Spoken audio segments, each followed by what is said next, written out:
we are on November 19. We have our day to figure out. Let's see what we can do.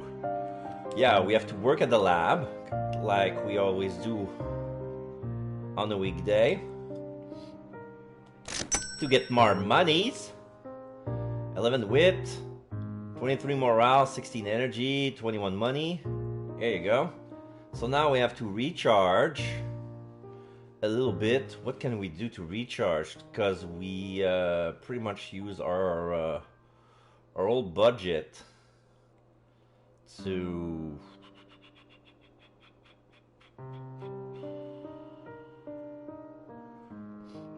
morale is easy to recuperate. It's energy that's still a problem.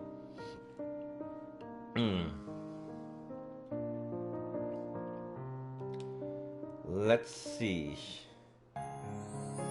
If we do our homework, yeah, it's less energy than morale. And then on dusk, maybe take a nap.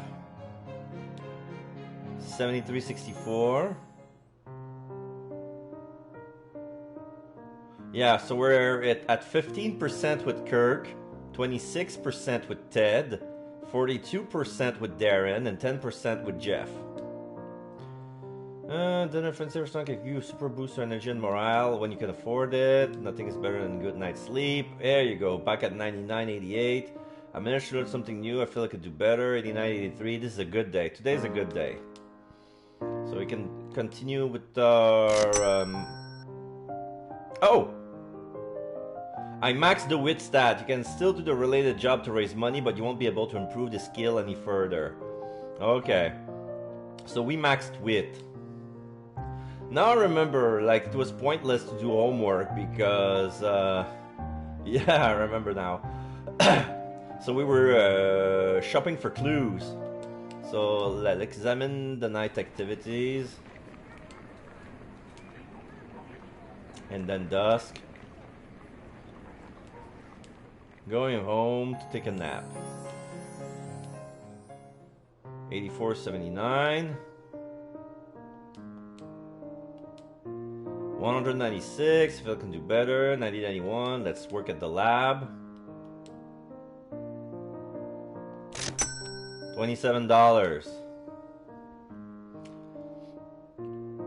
Okay, let's go examine the shopping for clues. And take a nap. There you go.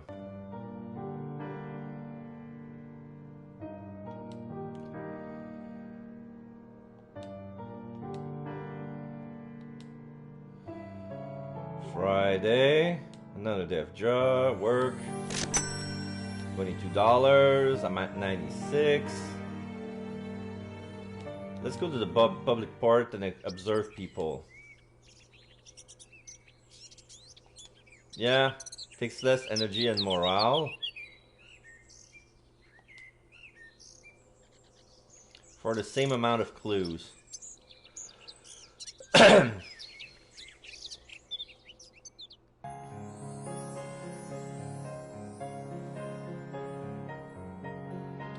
I'm gonna go shopping. Let's see what we can buy.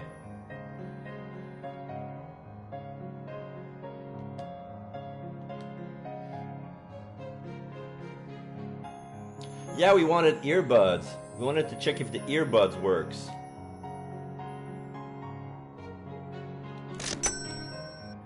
Let's try them on Darren. 24 points of wit. If oh, I don't need wit, so I'm gonna give it to someone else. So I'm gonna give the earbuds to Darren. No, it doesn't react to it.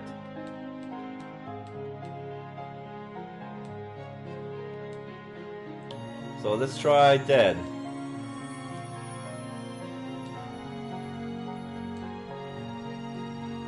He just arcs his brow. I don't want it. Huh? You don't like it? Exactly. I don't know what you're thinking, but you'd be bonkers to think I'd like that. Doesn't have to be so blunt about it. Still, that's dead, and now I'm left with this gift. Let's give it to someone else. Kurt.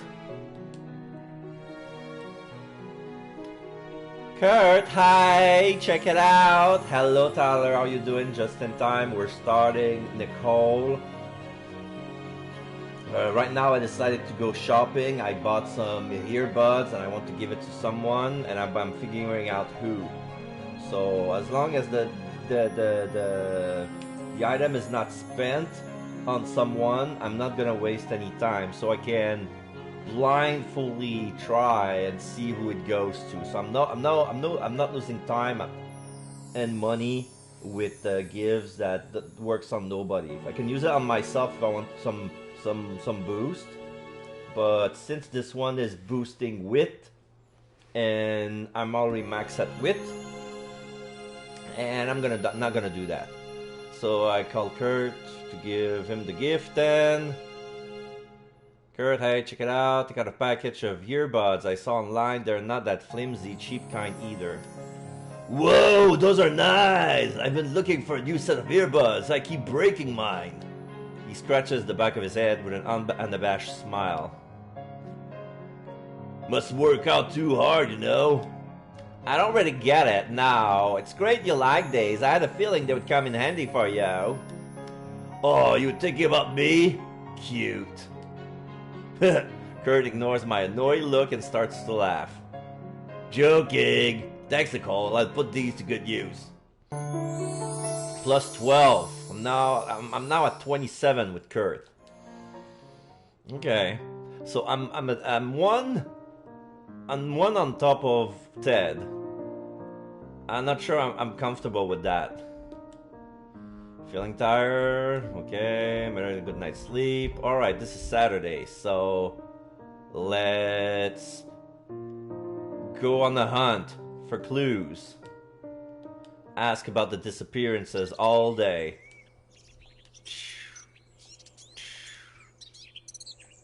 13, 19.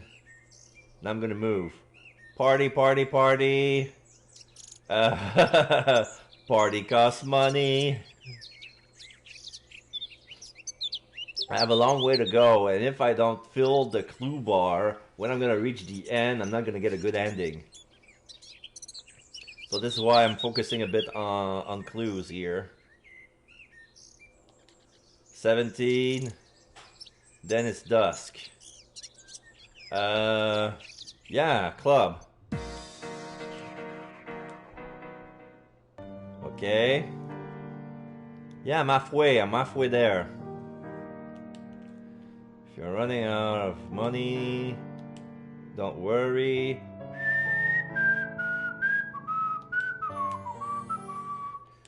Ask about the disappearances all day. 13, 20, 15.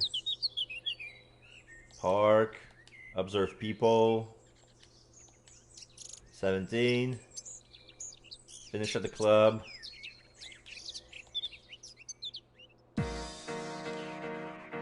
14.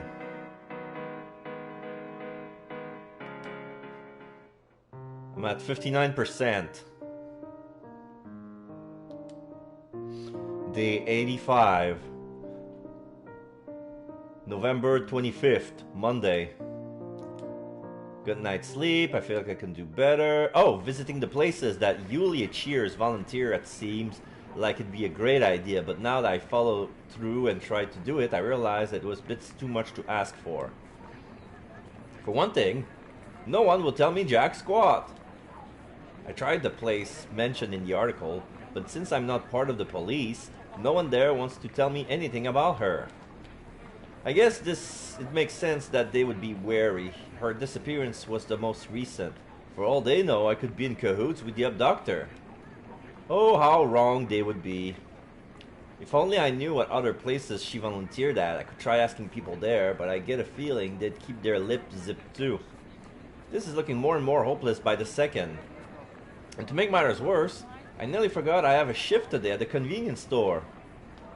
Dad's going to give me such a look if I'm late. I gotta go. I run all the way to the store, taking no time for breaks. Just as it strikes the hour for my shift, I just pass the glass sliding door.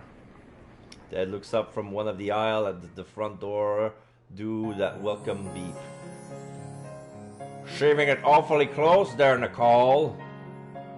Yeah, I'm sorry. I was running some errands and lost track of time. Well, clock in and get dressed. You made it, that's what matters. Yep, just a sec.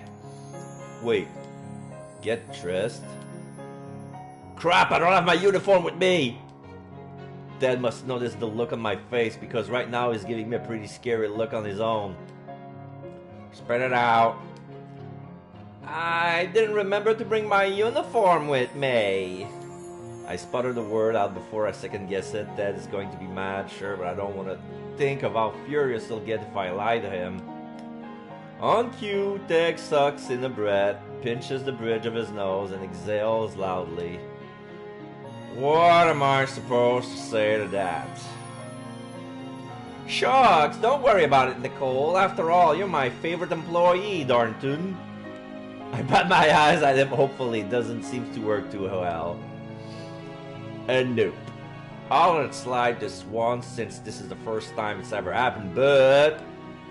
Ted points at me, showing no sign of joking. But you can bet I ain't allowing this in my store again, Nicole. Get it together. I nod quickly and obsequiously. Whatever Ted says goes at this point. I don't want to end up like that guy you just fired. After putting my bag in the back room, I step behind the counter like usual, feeling oddly out of place in my street clothes.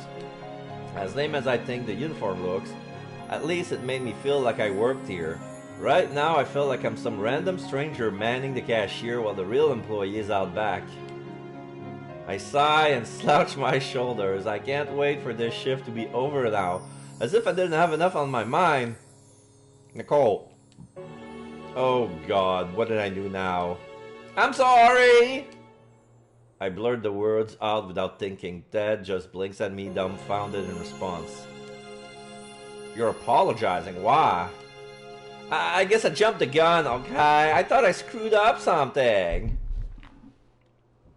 No, nothing like that. I had found it by now, if that was the case. I was wondering if maybe there's been something weighing you down lately. Ted scratches the side of his head nervously. I couldn't help but notice you... Oh, sorry, that's still Ted. I couldn't help but notice you ain't been yourself. It's like you got your head in the clouds and you're afraid of falling back down, you know? May just be me, though. Yeah, it ain't none of my business, so I'll drop it if you wanna. No, you got me. I'm actually kind of glad Ted noticed. I don't want him to think that I hate this job or most of all, him. But I don't think I can tell him about those messages I've been getting either. Ted has enough to worry about too, and I don't want to drag him into this. I've just been overwhelmed lately. Still getting used to this whole college thing. Better adapt soon or I'll chew you up and spit you out before you know it hits you. I'll be fine, Ted. Don't worry. I ain't that worried. Ted blushes and looks back as he was working on the aisle. Just don't want to see you overworking yourself. Classic coming from me, I know.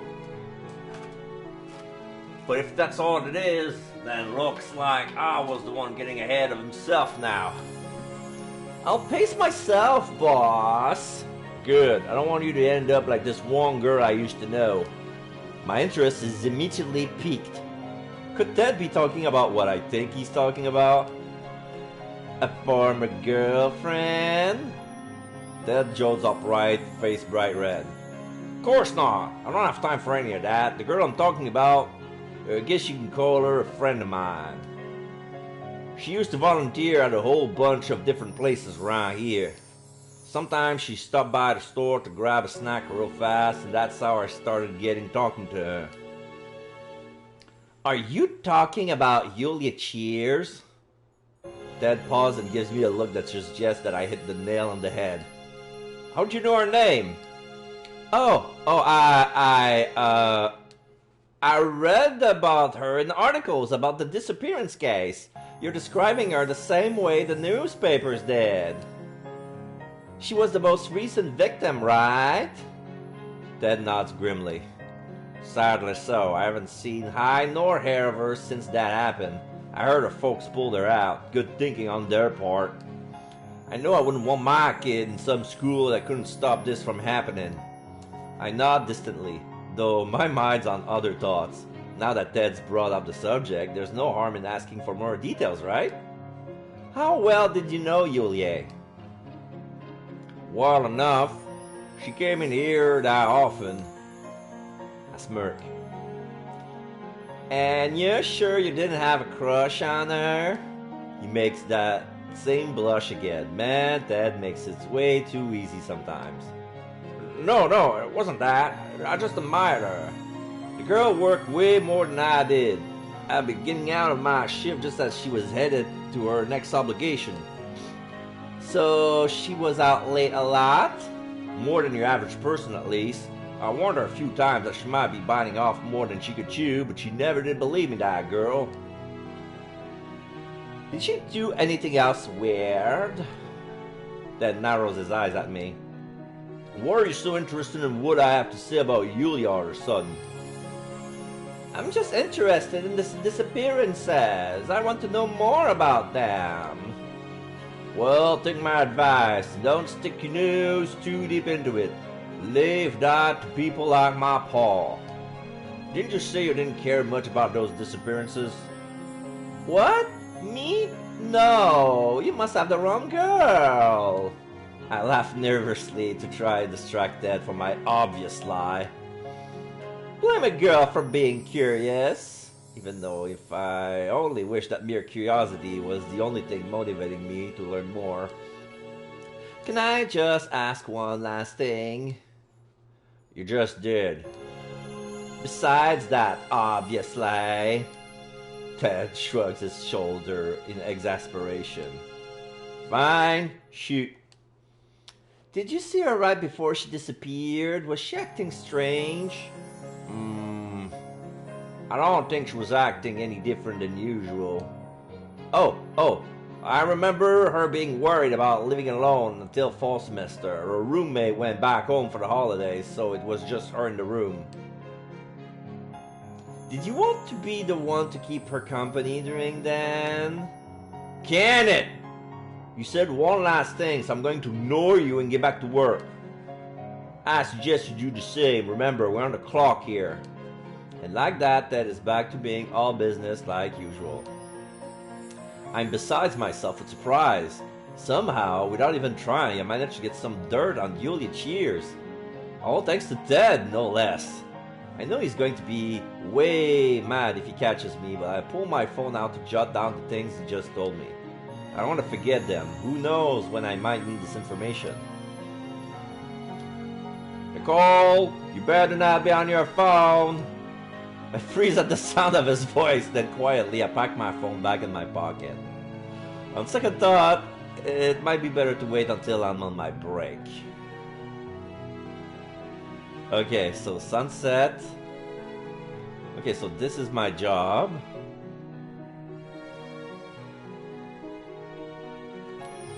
Okay, let's go to the movies, examine the night activities for more clues. Then go home and take a quick nap. Sleep early. There you go, 74, 73. I'm at 61%. I gained 5 energy and I lost 14 morale. Plus my day of sleep. 95, 93. I managed to learn something new. I feel I could do better. Morale 72. Okay, job at the lab. $26.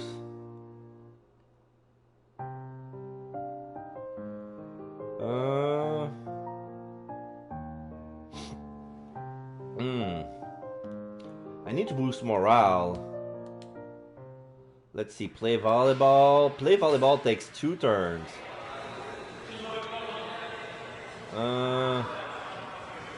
If I play volleyball, that's gonna be game. Let's see. Public park. Yeah, relax in nature. 63 and 80. Then let's go online shopping. Let's see what I can buy.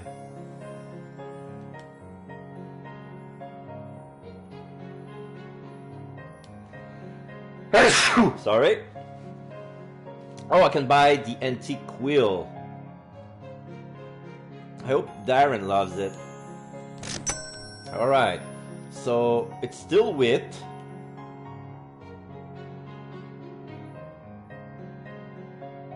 Let's try Darren.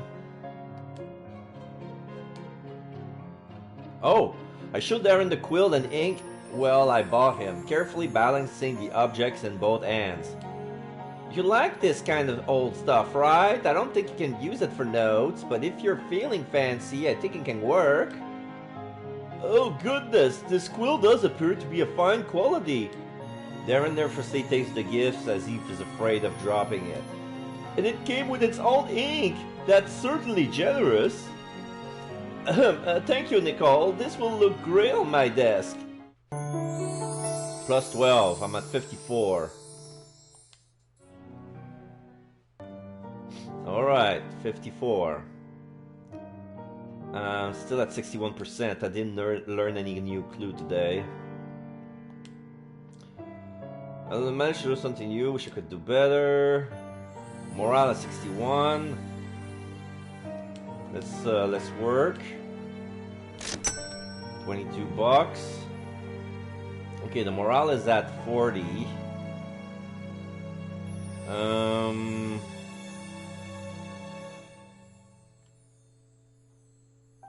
Fuck it. Let's train. Training takes 2 turns. Yeah, I'm gonna play volleyball until going to bed. 50 and 62. Yeah. Another day ended. 70, 83. Wish I can do better. Morale is still, yeah, morale is still at 40. I need something to boost morale. Let's see.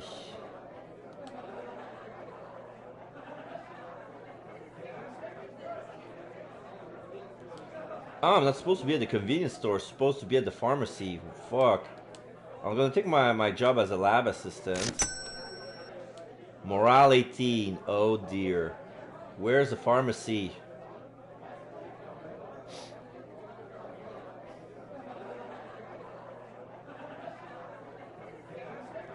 Okay, I guess I'll relax. 25. Oh, pharmacy. There you go. Buy vitamins. No, this is for a relaxing infusion. There you go. 22.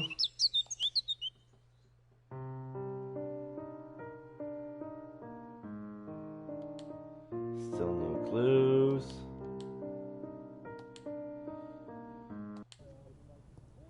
Shit, I'm down after. I'm at 42 morale. Okay, so this is November 29th, Friday. Every time I enter our school athletic area, I feel like a fish out of water.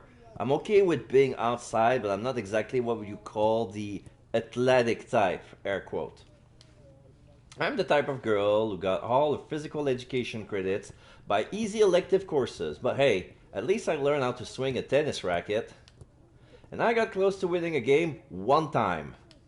Anyway, I guess I came here to ask about Erin's Versen. I figure asking people on the track team would give me the best feel for the type of person she was. The only problem is that the track team isn't even in season. I can't believe I didn't realize that. Apparently the track team doesn't officially start practicing until the end of the semester.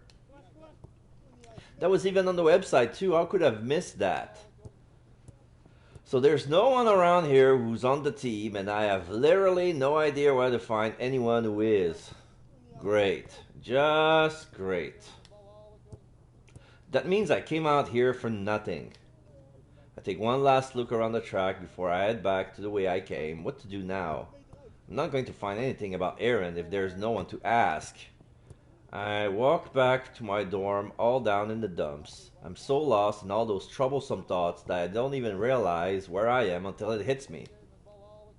Literally in this case. I gasp in surprise and stagger back, though it doesn't feel like whoever I ran into budged an inch. Sorry. It takes a moment for my vision to stabilize, but the first sight I see is a big blue number 9 on this person's chest. Are they wearing a football jersey? Oh, let me guess. It's fucking Kurt fucking Majory. Oh no. I am really not in the mood for whatever's coming. Is it too early to say we really need to stop bumping into each other like this? Kurt gives me a cocky, lopsided smirk as he meets my eyes. Yup, I'm definitely not in the mood for this. Bye, Majory. I ignore Kurt's waggling eyebrows and just walk right past him. Whoa, Gray, wait a second. I heard Kurt comping after me and I'm not sure if I should stop or what, so I just keep going. But I do slow down enough for him to catch up. At least, let me walk you to the library. The library? For our old tutoring deal? Wasn't that why you came by the football field? I wasn't ditching you, honest. Practice just ended a lot later than I was expecting. I stop where I am and finally notice that. Wow. Way to go, Nicole. You've been near the football field for the past few minutes now. I must have made my way here from the track. Wait, was I supposed to tutor you today? I look at Kirk and he looks at me and the most smug looks appear on his face as he realizes he's the one who remembered that I'm the one who forgot. Doubt. Don't you say it! You completely forgot about it. Oh my god! Alright, no problem. Kurt slaps a hand to his forehead and he starts laughing. There can't be anything worse than that. The sound of Kurt being right and me being wrong. Ugh. I still don't think Kirk is a kidnapper. Alright, no problem. I'll still be here when you're gonna be back. I could have skipped today and you'd never even realized. Damn, just my luck. Oh, just can it, okay? I groan into my hands, too embarrassed for life. I don't even have my econ textbook with me. Well, I have mine. We can share it. Kurt's voice gets softer at the sight of me, and I don't know if I should be upset that I've reached a point where even he has to pity me or what. At least it stopped his laughter. Something up with you? Forgetting things like this never seems like your style. I let out a long sigh before I pull my hands down. I probably smudged my makeup, but I hardly care now. I'm just stressed out, sorry. I didn't mean to forget about our tutoring session or to shout at you. Oh, it's cool, Gray. Tell you what, we can take a rain check if you're not feeling up to this. In your dreams? I'm not the one who's getting the most out of this, Majory. I can't go easy on you just because I'm having an off day. Kurt chuckles and flashes me a thumbs up. There we go. That's the grave I remember. I blinked a few times. You really did just cheer me up without trying. Ew! What's with this development?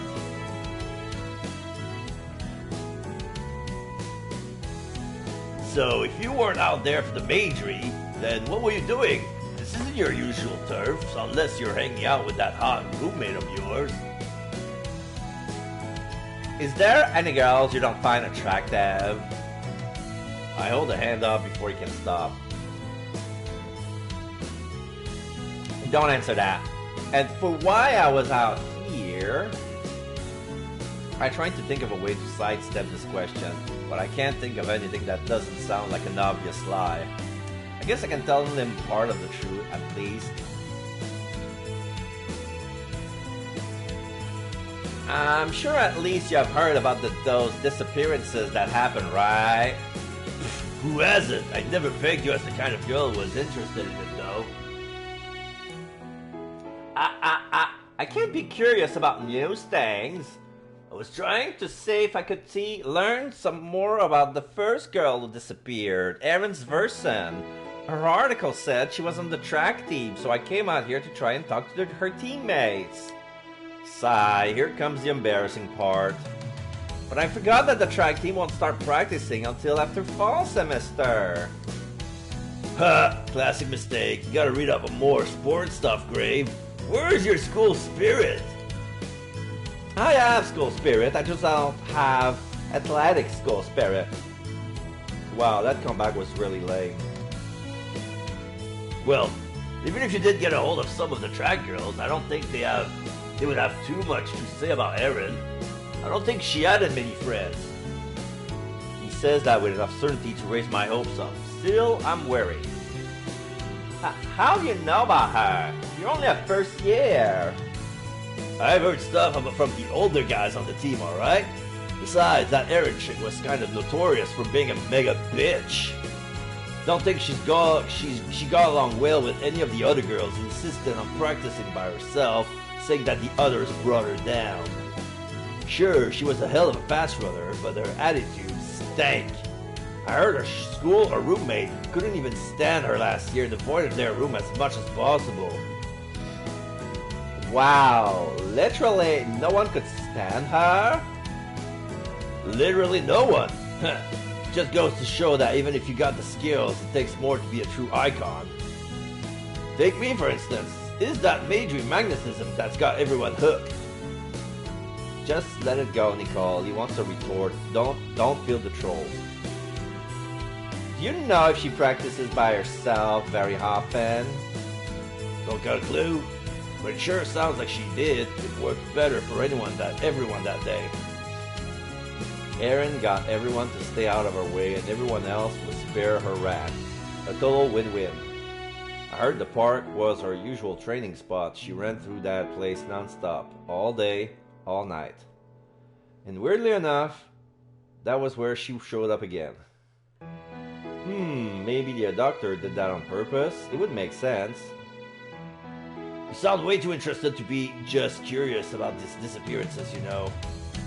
I snap back to reality and see Kirk sneering at me from the side.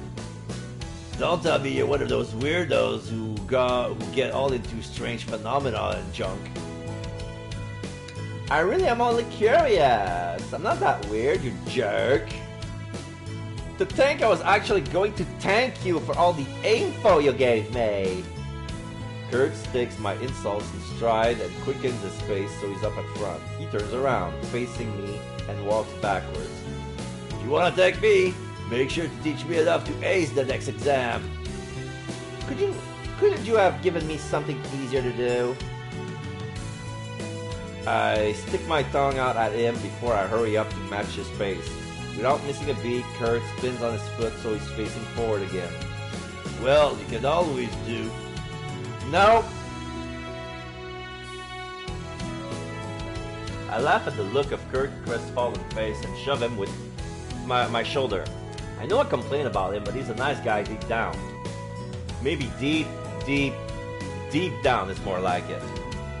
In either case, I better remember all this stuff he told me about Erin. Kind of weird how he knew all that, but I guess even Kurt's gonna know something. Welcome back! What we know about the first victim was she was a mega bitch who was an attitude, who always did everything by herself, and she didn't have much friends.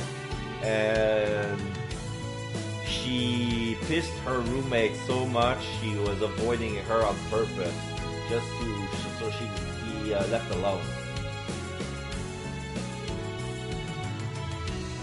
So that piqued my curiosity. Can I work? No.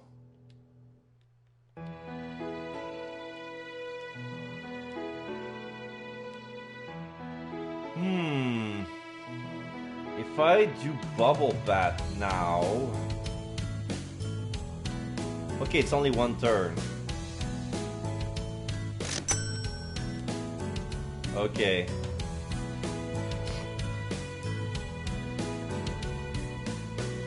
$17. Is there something online that's worth $17?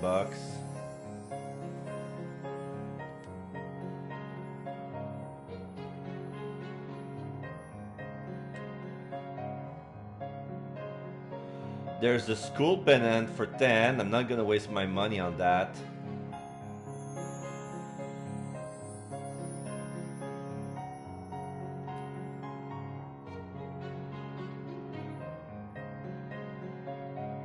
There's a keyring for 15.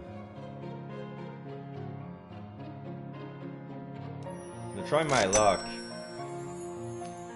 Alright, Darren, let's see if you like this keyring.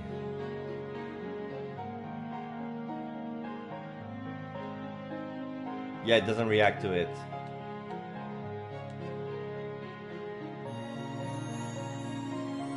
Alright, Ted. I called it to my dorm. I twirled the keyring a few times around my index finger before catching it in my palm.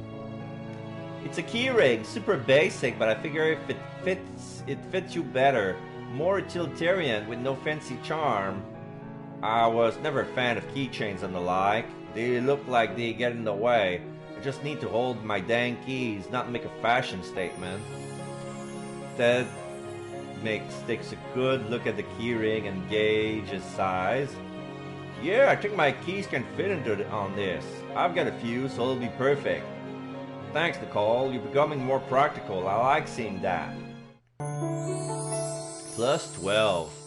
I'm at 38.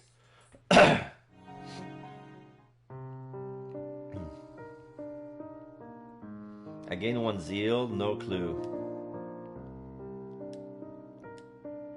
73, now it's Saturday.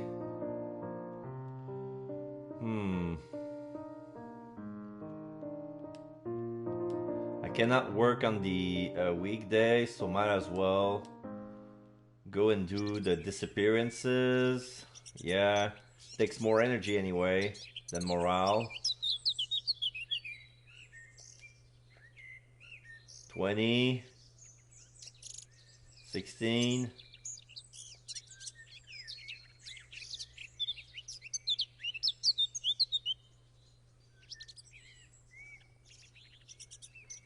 Yeah, and that's the most I can make. Like, it's like the more wit I have, the more money I make. So this is why I'm always at the job assistant.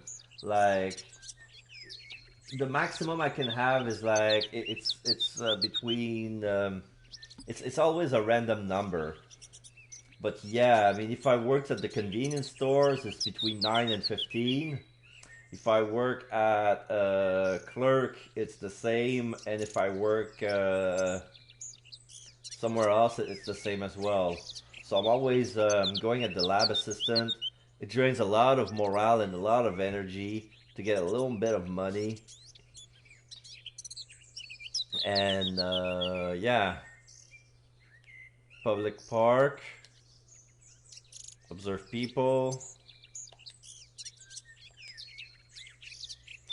finish at the disco,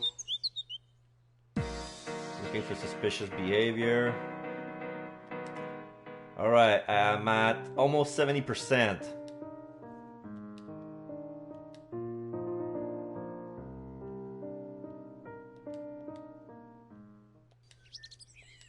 $17, $15, $13. Observe people. 18.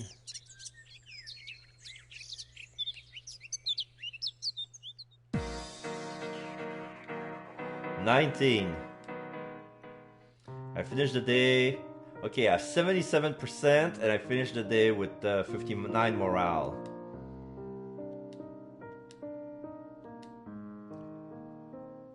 Oh, I feel refreshed and very motivating to learn new stuff. I did a great job in class today.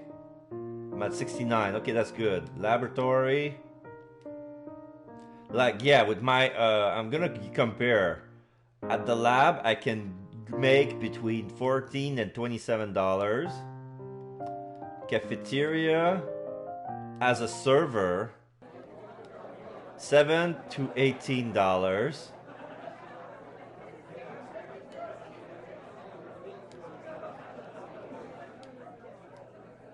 Park volunteer, $7 to $18. And convenience store, 7 to 18.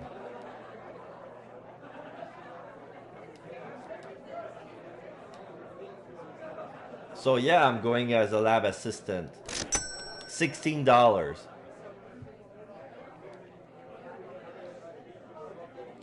Now I'm gonna relax. No.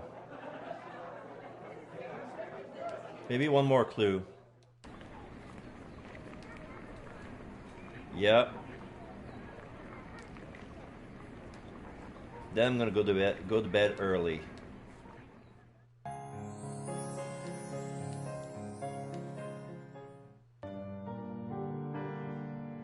Oh, I'm at 79% of clue mystery progress. Oh, today class is terrible. I can't concentrate. I'm at 69 morale, 82 energy. December 3rd, Tuesday. Alicia Henrik sounds like a girl I could have related to. From what I read, she sounded smart, ambitious, and I think she was even on track to graduate with honors. Then this happened, and now she's starting over in some other school. I know that all her hard work and awards will follow, but it's gotta feel sucky to lose all the connection and friendship you've made. I don't want that to happen to me. That's why I have to find out more on Alicia before it's too late. But hey, I don't want to just go barge into the chemistry club room and ask about her. They might mistake me as someone who wants to join, and ew, no thanks. That's how I got the brilliant idea of asking one of the club's advisor. Luckily enough, I also happen to know him too. It's not one of Garver's office hour days, so I stopped by his lab to see if he's there. You can call me a lab regular, even if I don't officially work here. I wonder if anyone here is annoyed of me yet. Well, it's for a good cause, I think. I'm not exactly sure if learning about Alicia will do me any good at all, but I still have to try. Either that or give up entirely. No, that's not gonna happen. I tried to put more pep in my step as I entered the lab. The interns there knows my face by now, so they pay hardly attention to the blonde outsider girl. Might as well see if he's here too and see if he can tell me if Garver's busy. Ah, there it is, at his usual station. With his back turned, Jeff doesn't notice me until I'm right by his side. So I think. Why, hello there, assistant. And to what do I owe this unfortunate surprise too? He speaks from the corner of his mouth as he works, not off his game by a second. Impressive. Even as he insults me, can still keep up with everything. Hey Jeff, I was wondering if Professor Garver was in. I wanted to ask him something. He's out, I'm afraid. He must have better things to do than babysit his incompetent staff today. I sighed loudly as disappointment settles in my chest. It's not like I can just ask him after class, but every moment that passes with me doing nothing puts me on edge. Jeff straightens up from over his beaker and pushes his goggle into his hair. How convenient you express your discontent right as I finish this crucial step on the filtration process. This is where I ask, is everything alright? Please answer in a sentence or less. He makes this sound like I'm answering some short answer question on the test. I guess I'm not as okay as I usually am. Oh, that was what I thought. Wait outside. Why do I have to go outside? Because it's going to take me a while to finish this filtration, and I know well enough you would dread putting on the lab equipment required to stay in here for that long. When I am finished, you can discuss with me the finer points of your malaise, and what I can do to hopefully rid you of it. Oh, that's really nice of you, Jeff. Is this even him or some freaky twin? Not at all. I'm only doing this to practice. I haven't been approached to solve another's depressingly simple problem for them in some while now. I'm afraid of going rusty. He has to be so stupid sometimes. He being real. Never mind, this is Jeff, alright. As insincere as his motives are, I'll still take all the help I can get at this point. I head outside and stand near the door to wait for him.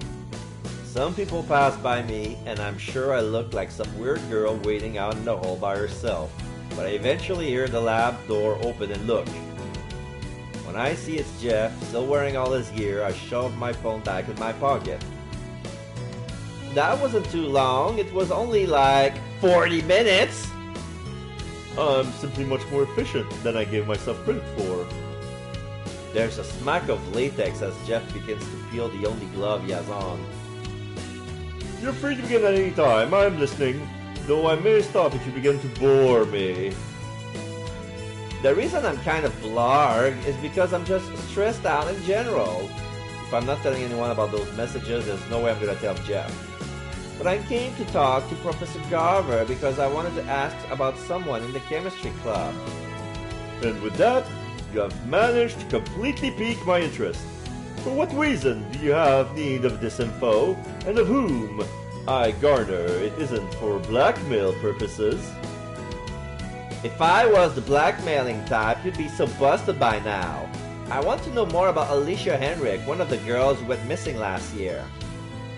A faint look of surprise crushes Jeff's face. You didn't strike me as the type to be interested in those disappearances. I guess I just can't keep my nose out of other people's businesses. Well, if you were thinking of asking Garver, that was, bluntly put, stupid move on your part. There's no way we would have discussed the type of info you're probably looking for. And what type is that? Raw opinion. Jeff shrugs, shaking the floppy glove he has held in his hand. I hope he turned that inside out first. Garver is a professional. Therefore, he is only allowed to give unbiased, runabout answers to any deep inquiry you may make. I, on the other hand, he places a hand on his chest, gesturing to himself, am not a professional.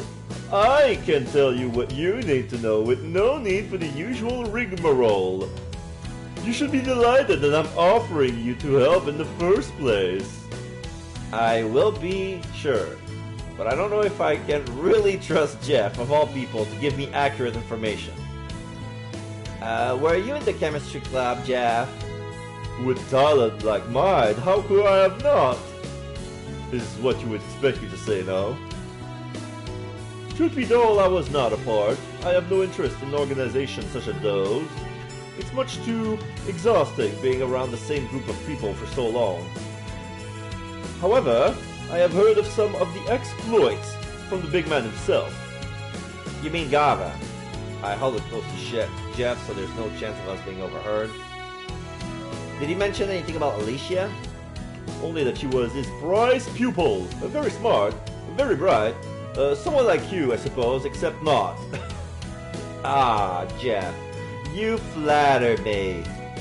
I have my moments, but where you are far more relaxed, Alicia was an uptight, wound coil ready to burst at the slightest unforeseen circumstance. If only I had been there to see the explosion for myself.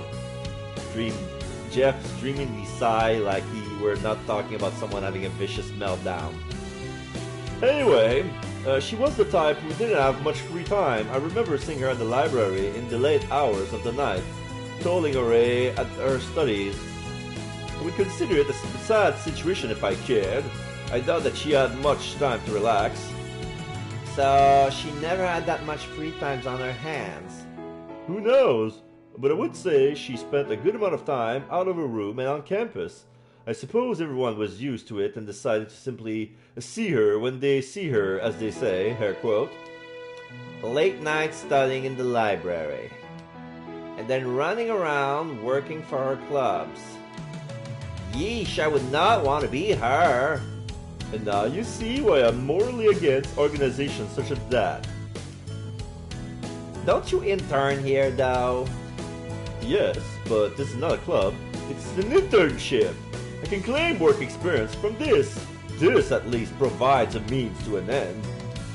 I guess so, but anyway, is that all you know about her? Yes. Is that all you needed to know? Well, I did have a few more questions. Too bad! I must return and analyze my results. I lowered my eyelids at Jeff Stone's voice, but hey, I got this much out of him, I should be grateful. Well, thanks for the help, Jeff. I guess you're not as rusty as you think. Jeff smugly buffs his nail against his shirt. Oh, anytime, assistant. Use that information wisely for whatever trivial need you require it for. Sounding completely unconcerned, Jeff waves me off and heads back inside the lab. I wonder if he could even care that I was a potential target for the abductor. I bet he just asked them for some tips on how to be more nutso than he already is. Well, in the end, I did manage to learn more about Alicia like I planned. She doesn't seem like the irresponsible type. Makes me wonder how the abductor got their hands on her in the first place. Okay, so this is Sunset. Public park, observe people. 14 clues. Dusk. Should I go to bed early?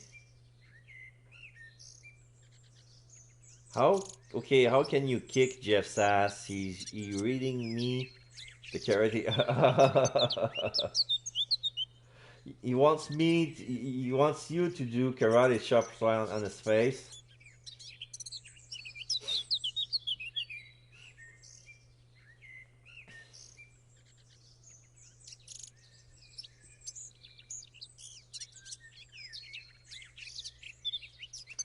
The more I learn about the victims, they have something in common, that they are seldomly in their rooms, in their dorms. So they have basically no relationship with their current roommate. And I realized that my roommate Chandra, I barely know anything about her. I have no interaction with her whatsoever. And I don't know if it's because she's too busy or we're too busy. I think Chandra is the culprit.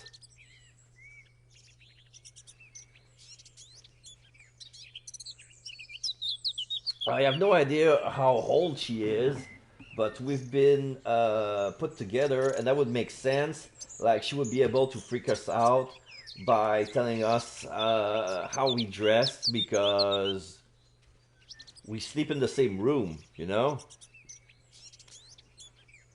I don't think Chandra is jealous of Nicole. I don't know. I don't know her intentions, but it looks like she's the most likely candidate for that.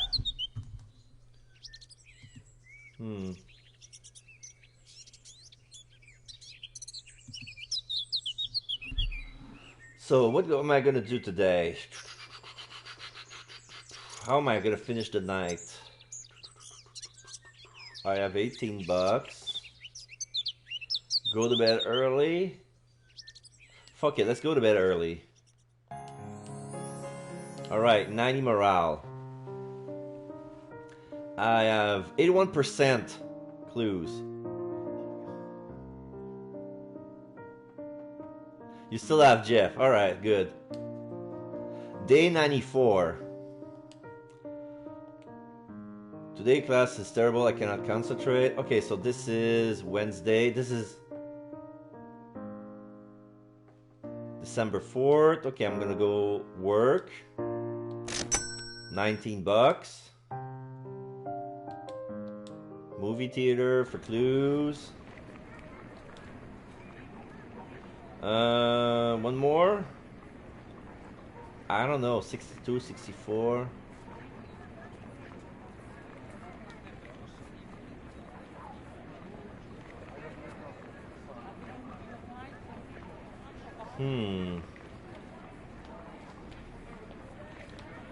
Bathroom maybe?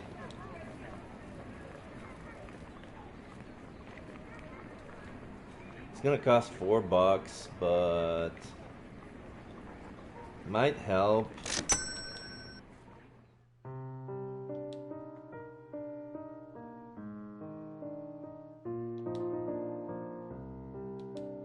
$91.95. Might show something new if I could do better. 85 all around. All right. So job. $23. 68.66.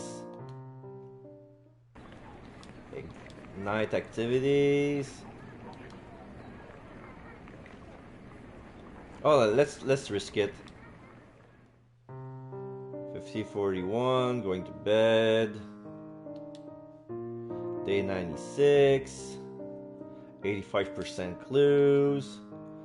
Today was a regular day in class. Managed to learn something new. Felt I could do better. 69.57.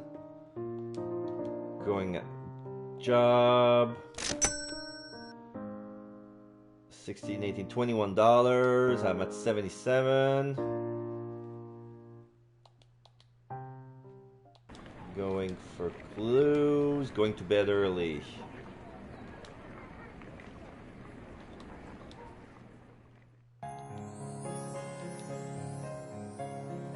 $68.48. Yeesh. Might need another one.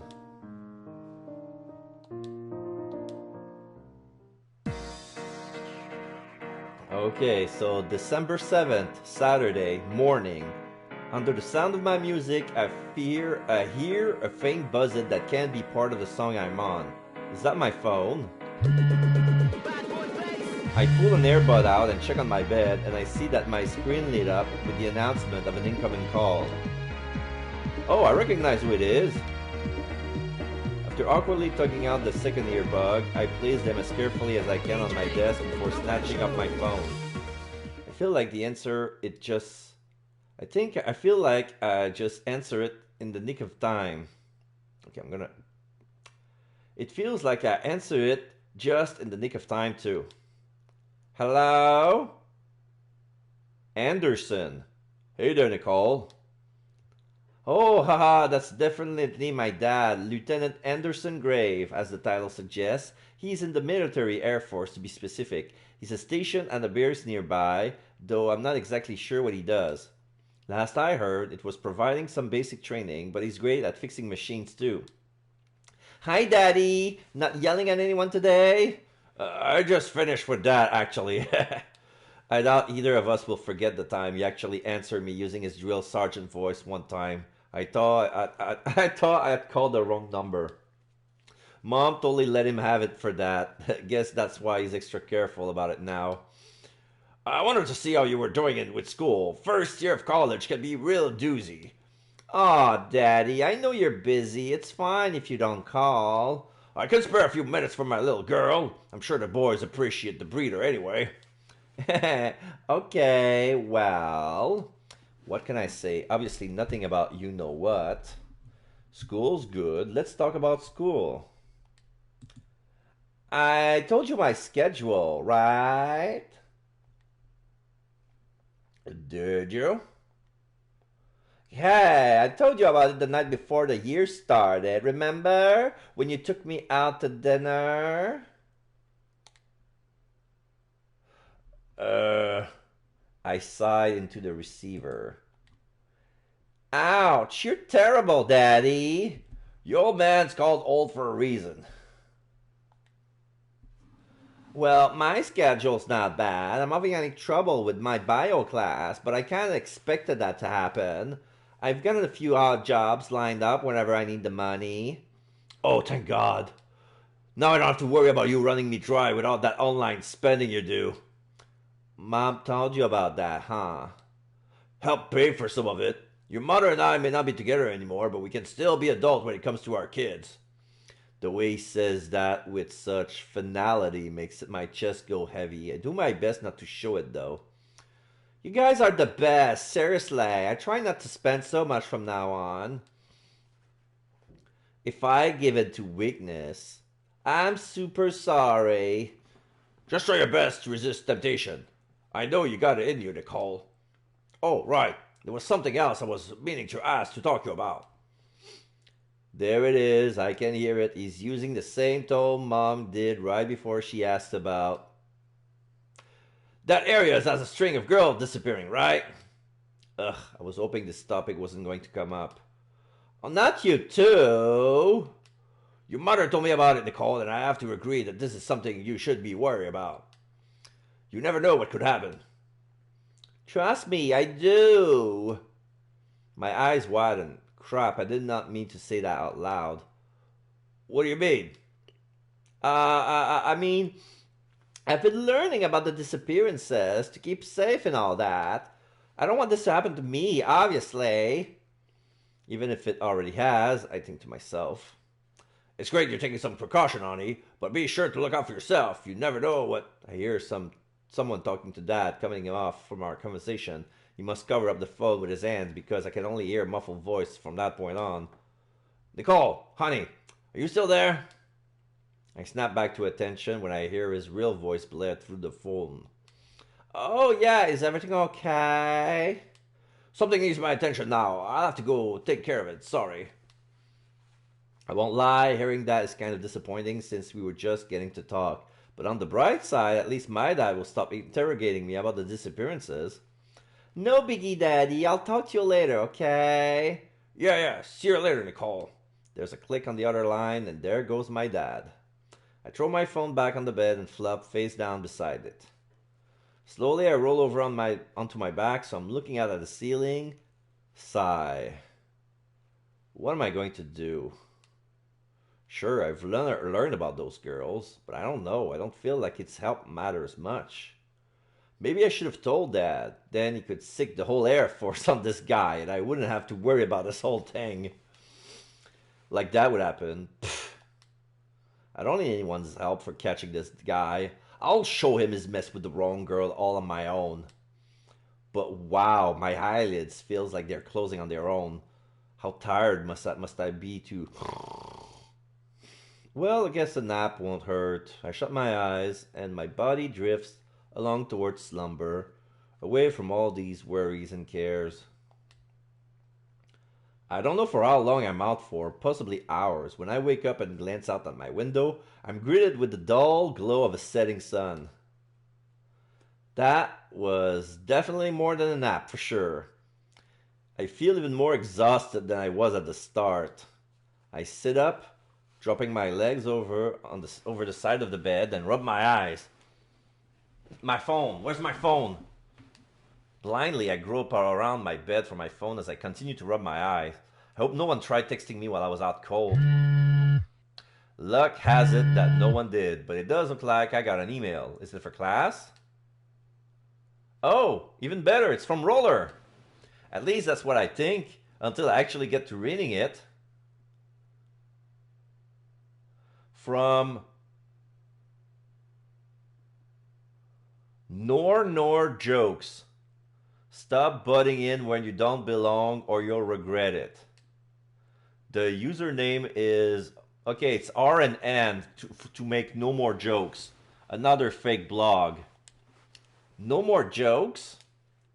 Is that what's supposed to mean? Are they saying that they've been serious up until now? It's true they haven't messaged me all this time, but I didn't think they were just toying with me like this. Man, what a... Arg! I blocked the blog without replying and rise to my feet.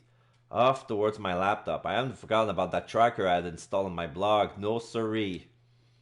If it works, then... I did! On the page listing all visitors to my blog, there's a new entry dated just a few seconds ago. That has to be the abductor. Thank for your IP address, asshole. I copy the IP address, look up a few IP trackers on the internet, then copy the address in each one. Now let's see what we find. It takes a few seconds for each one to process, but the results I find aren't too surprising. I was honestly already expecting something like this. It looks like the IP address is coming from school. Of course, I have no idea where and by who, but a small browser map have marked the campus as the IP address location. Which means it's very likely that the abductor is either someone who works here or attends here, in other words, a student. It was adding up to this. All three girls were students of this school, which always seems too coincidental to me.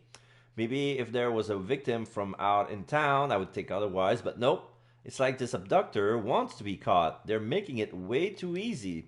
Well, so I say, but that's pretty much the only thing I figured out so far. Like a calming breath to try and settle my nerves. Don't freak out, Nicole. All this means is that you need to be extra careful while you're on campus. I'll have to stay in public as much as possible, take all the crowded routes, and make sure I'm with someone at all times. If the abductor thinks they got me scared, they have another thing coming. As a matter of fact, I'm more pumped to get them as I ever was before. Alright, so...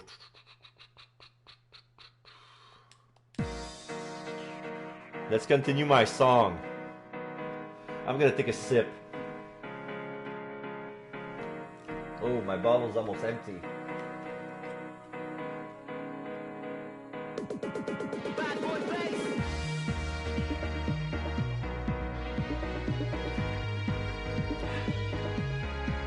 I'm gonna have to fill it soon.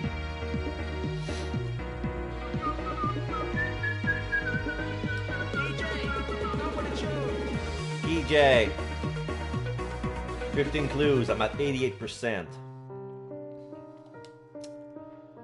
Day 98.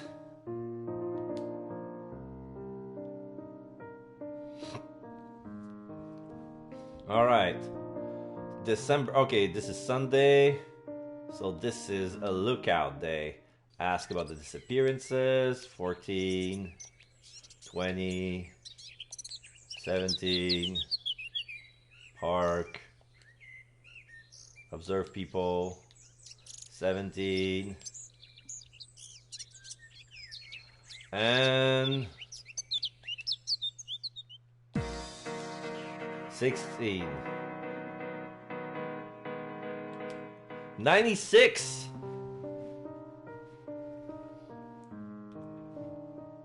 This is a good run, but I hope I'm gonna get more energy from that.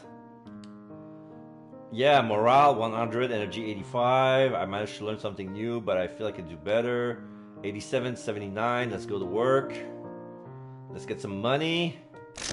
18 bucks. 70 and 65. Let's see. 15 more clues. I'm at 98.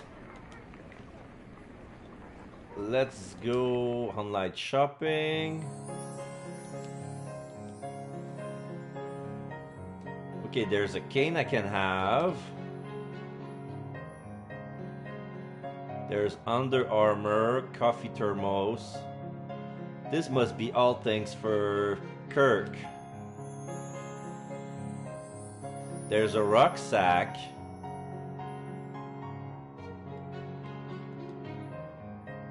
Classy bag, useful for carrying your various belongings. Don't call it a backpack. There's a difference.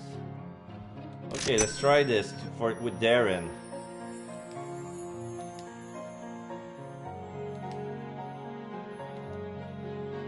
Doesn't react. Okay, let's try Ted.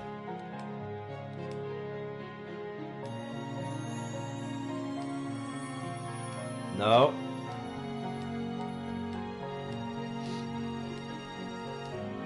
Okay, how about Kurt?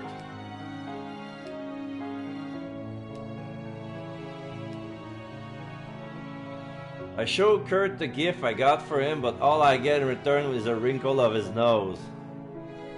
What is that? I got it for you. You don't like it? Not really. Sorry, Nicole. Just ain't my thing. Yeah, I have to keep it in the backpack, or else I'm gonna be stuck giving it to Jeff. Yeah, I'm gonna give it. I'm gonna keep it for myself. It's gonna give me 16 points of zeal and a bit of morale and energy. That's good. There you go.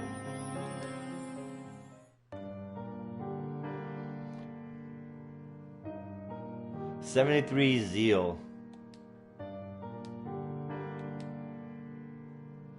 I just learned something new. Wish I could do better. 70 days 66.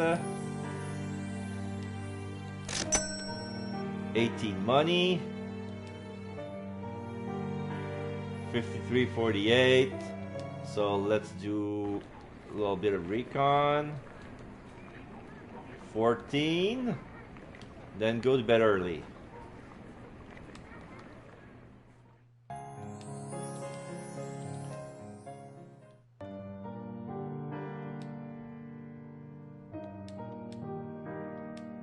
$90.86. I feel refreshed and very motivated to learn new stuff. I did a great job in class today. Alright, so December 11th, Wednesday afternoon. I know I was all gung-ho about this before, but I might be letting all this abduction business finally get to me. Believe me, it's hard to admit, but I'm acting like an addict who needs a fix. Lately, all I can think about is finding out more. It's almost like I need to investigate or I'll go crazy. School is becoming a second priority, and that's no way to go that we're getting close to the end of the year. I have finals coming up. Yet it doesn't seem like I'm getting much studying done here in the library. I drum my fingers and knit my brow, ignoring my open laptop for the meantime. What else do these girls have in common? I mumble to myself, trying to think harder. There has to be a reason that the kidnapper picked these three girls. Maybe it was just some random coincidence? No, you don't randomly abduct someone based on some coincidence. I have to figure this out. Maybe if I try outlining this step by step. When did each girl get abducted? Erin was abducted last December, Alicia in April, and Yuli just this August. But more specifically, what time of day did they have to be taking at? I think about what Kirk, Jeff, and Ted all told me. It had to be nighttime. At least, if I was the abductor, that's what I would do. Each girl was always out way late at night. Erin would be out running, Alicia would be out studying, and Yuli helping around town. Even I must have had my first run-in with the abductor late at night. That's what those noises must have been that night I dropped my phone. Creepy, it's scary to think how close we were. As for how they got abducted, I'm not sure, but I can take a pretty good guess.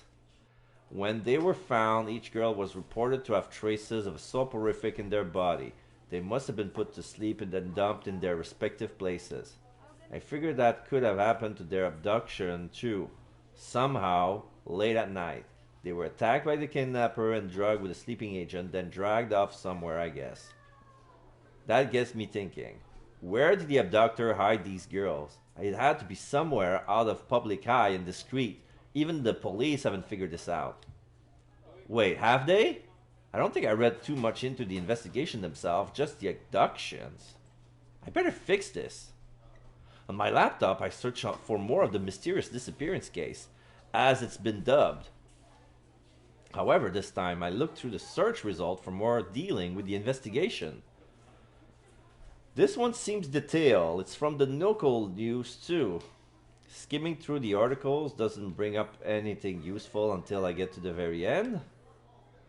Police reports suggest the kidnapper held victims in a certain area, but further investigation provided no hard evidence. Of course, they don't say exactly where they thought the victim would be held. They wouldn't want random people trying to look for themselves. Like me, for example. But maybe if I got a map of the town, I could figure out the place the police suspected. It's worth a shot at least. I easily find a map searching online, but where do I go from here? Is there a way to work in what I know to narrow the area down? There is one idea I have. If I was the abductor and I wanted to dump the bodies, I would have no choice to do it somewhere nearby, or there's a chance I would be seen. Yet somehow, all three bodies appeared in different places. The article didn't mention anything about the victims being held in different places, so it's safe to assume that they were all held in the same place. Which probably means that this place is close to all three locations: the park, the campus, and the disco pub. Those are like so far apart. Maybe if I do that thing where you trace a line through each spots and see if they intersect. I use my finger for the job. While it does leave my screen slightly smudged, it actually works. I run over the same place from all three locations.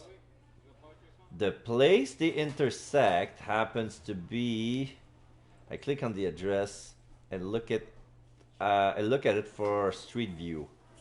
What I found is the outside of what looks like an old decrepit building. That is definitely shady. Looking it up shows that it used to be an office building back in the day, like way back in the day. There aren't any businesses that operate from there anymore. That makes it kind of perfect for house abductees, in my opinion. I know I shouldn't, but I have to check this place out. I might end up closer to figuring this all out if I do. And I'm going to go right now to make sure I don't lose my nerve. I know the abductor is out there somewhere, but if I make sure to get back before it gets too late, I should be fine. I think. Hurry up to the library before I can second guess myself. Takes me way longer to find the place than I expected, even while using the navigation app on my phone.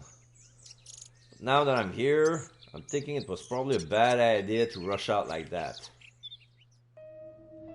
This place looks seriously creepy. The floor is wrecked, the windows are cracked. It's completely obvious no one's been here in a long while. And yeah, she's going at sunset. It's near evening. Ew! I think there's even moss growing on the windowsills too. This place is gross! Ah, no wonder the police didn't think of anything here. Didn't think anything of here. I might as well look around for a little since I'm here, but not for too long since it took me so long to find this place. It's gotten late, and being out at a time like this, at this time of night, is just asking for it. I step carefully around the cracks on the ground and not sure exactly where I'm going. The only sound I can hear are the drips of water and my footsteps. It's eerie, like when movies talk about it being too quiet. I must pass through what has to be a million halls before I finally see the outline of a door nearby. You're gonna die just like an horror movie when somebody says, "Hello, is anybody here?" You're gonna die. They're gonna kidnap you. Yeah, you're gonna die. We're gonna die. We're a dumb girl. Dumb girl. Today we're gonna talk about a dumb bitch. Dumb bitch. That's you. Oh my god. Okay. I'm doing my best. Do I really want to go in there? There's no telling what's on the other side. Yet with all the morbid possibilities that run through my mind, I still end up grabbing the grimy handle and turning it. What I find is a room. It's a neat white room. There's a desk, there's a chair, there's a carpet, and that's it. It's just a room. And it's clean. I see a bare bed pushed to the wall, a table set before with one chair on either side, and with a toilet. What would you use a room like this for? It's almost as if it's a jail. Oh, maybe that's it. I wander around the room to try and see if there's anything else of interest. One thing I do notice is that the chairs are bolted to the stone floor. So is the table. It doesn't take a genius to guess the toilet and the bed will be the same. so no way to move anything or break it. No window here either. There's no doubt about this room is perfect for keeping someone in, which just must be why the police investigated it. But since they couldn't find any hard evidence, there must be no sign of DNA or personal things. So finding this room means Jack squats. It's only a possibility. I guess it's something though. So if I assume this is where the abductor kept the girls, I wonder how he fed them. And how did he keep it secret for 3 whole days each time? Oh wait, I think back to those conversations I have about them again. Wouldn't it be easy for each girl to go missing without noticing?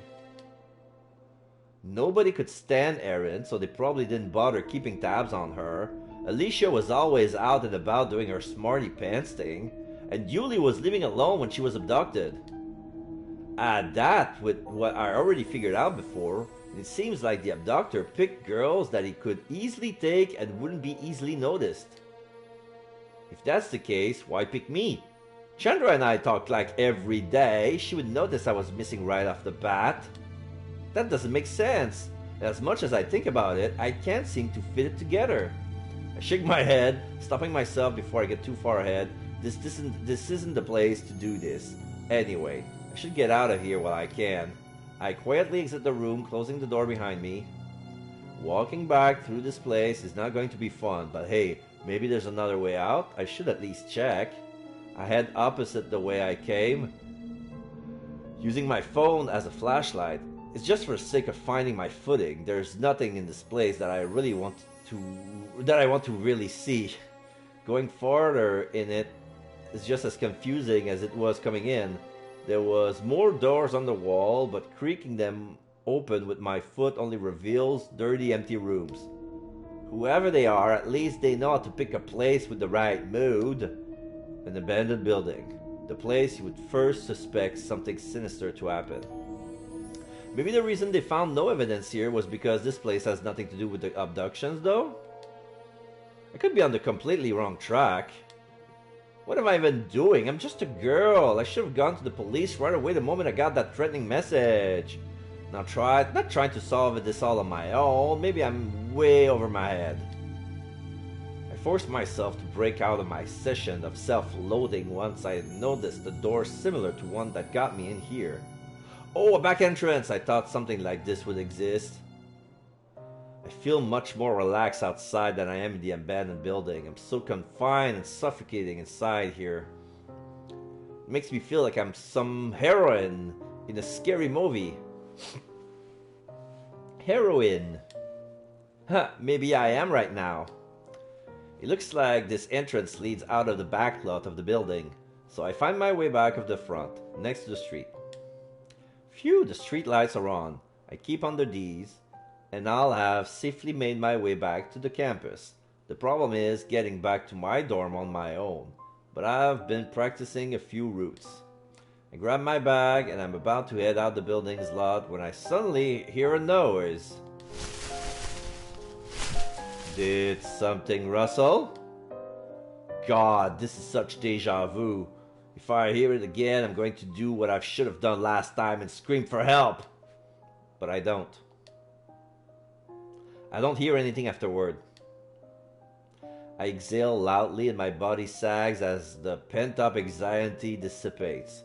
I guess that really was nothing this time. All of this cannot be good for health, I swear. I fix my hair nervously, biting my lips, then continue on the way I intended. I don't look back once.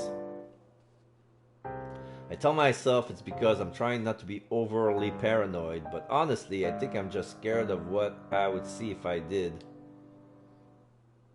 Okay, one last thing I can do before going to bed.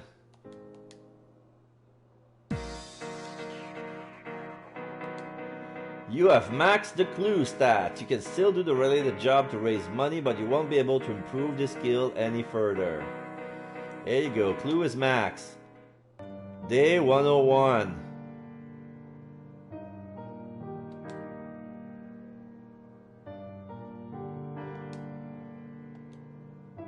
Regular day in class, managed to learn something new, feel I could do better. Thursday. Alright. What can I do? Oh wait, my job first. 20 bucks. Then something that takes one turn. Socialize. Yeah, why not?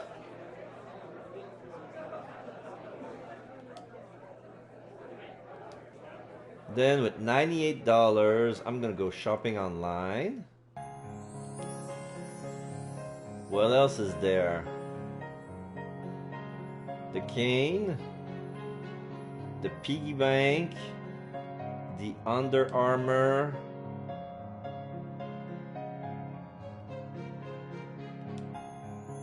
I'm gonna try the piggy bank.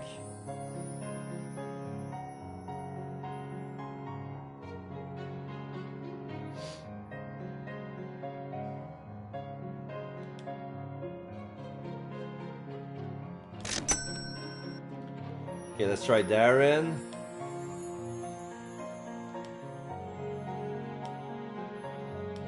No.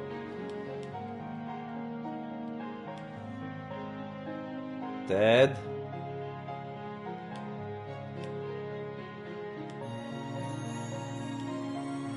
I hold out the classic piggy bank I had behind my back. I keep a careful grip on it. I'd be so embarrassed if I dropped it on the ground. Isn't this porker the cutest? You look like the kind of guy who have spares change all over the place. Ted blushes, suggesting I hit the mark. I have it organized in one place, alright? He grumbles as he takes the bank forcibly from my hands. Sheesh, I didn't even mean to hit a sore spot. Thanks, I suppose. The little guy is kinda cute, ain't he? Yeah, +8.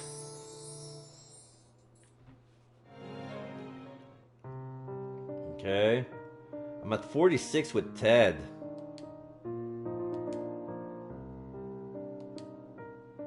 Today's class is terrible. I can concentrate. Work.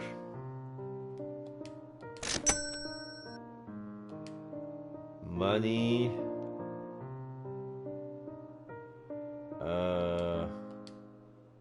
Socialize. Go to bed early.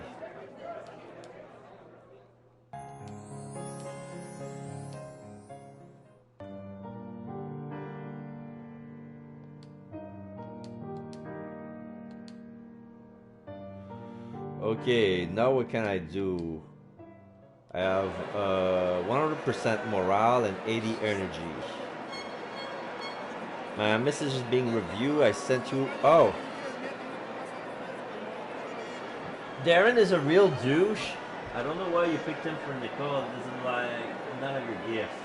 But remember, there's he likes everybody likes only 5 of our gifts, and I'm gonna check again. Darren, like out of the 20 gifts, he only likes 5 of them. And I'm pretty sure that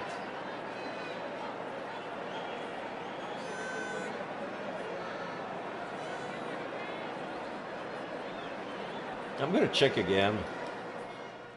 I'm not gonna buy anything, but just to be sure.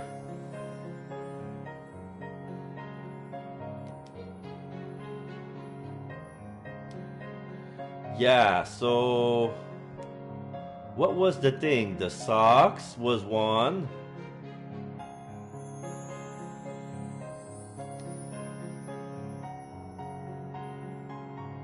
The USB laptop charms was 1. The book light was 1. That's 3. The quill was 1, so that's 4. So there's 1 left. There's a leather-bound journal and a cane. So yes, 4. So I'm looking for the last one. So it's either the leather-bound journal at for 65 or the cane for 45. I'm gonna be stuck having to buy both. But right now,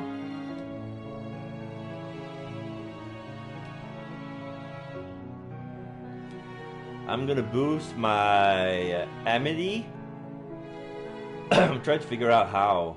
What's the best way?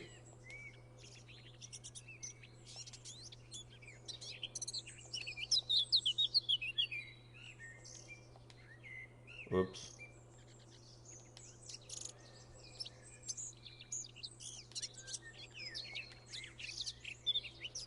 Why would you want a cane? I think it's a journal bang. Yeah. It's like a nerdy, geeky, computy guy. Yeah.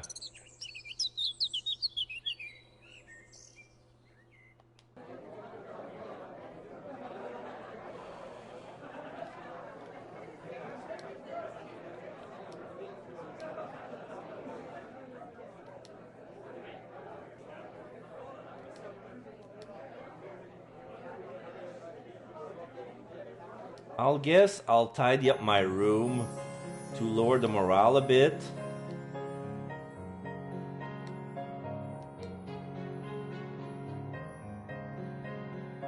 And then...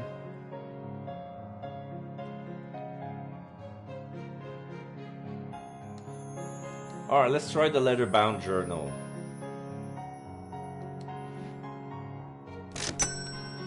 Alright, Darren, I hope you like this one. No. My job, it's gotta be Kane. Let's try Ted.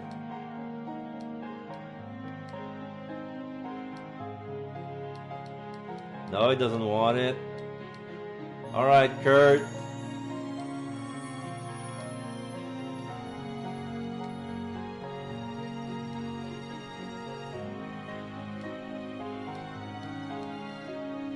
Alright, it's for Jeff. The leather-bound journal is for Jeff. I called Jeff to my dorm to give him the gift, and I don't believe it's not butter. No, I just can't believe that's this the case. Okay, oh my god, yes. I showed Jeff the small journal I bought him. It's a fancy one with a leather covering, smooth to the touch. You seem like the type of guy you can never have enough notebooks. It's good quality, I promise. Jeff takes the journal from me and runs his hands over the face of it. It certainly feels well made. I don't think I bothered to buy a notebook like this. I didn't expect something like this. I didn't expect something like this from you, assistant. Consider me pleasantly surprised. That's what I do. I get you when you least expect it.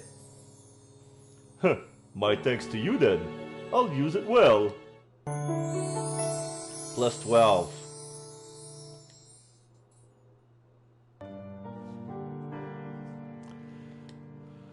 Alright, let's earn more money. But first, let's tidy the room. We're gonna spend all day tidying up the room.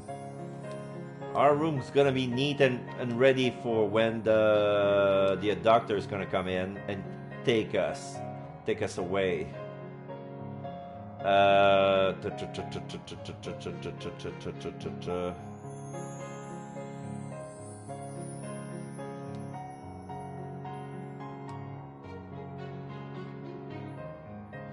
Take a nap.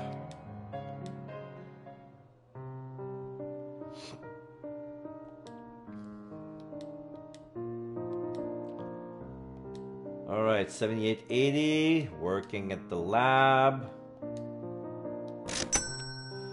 21.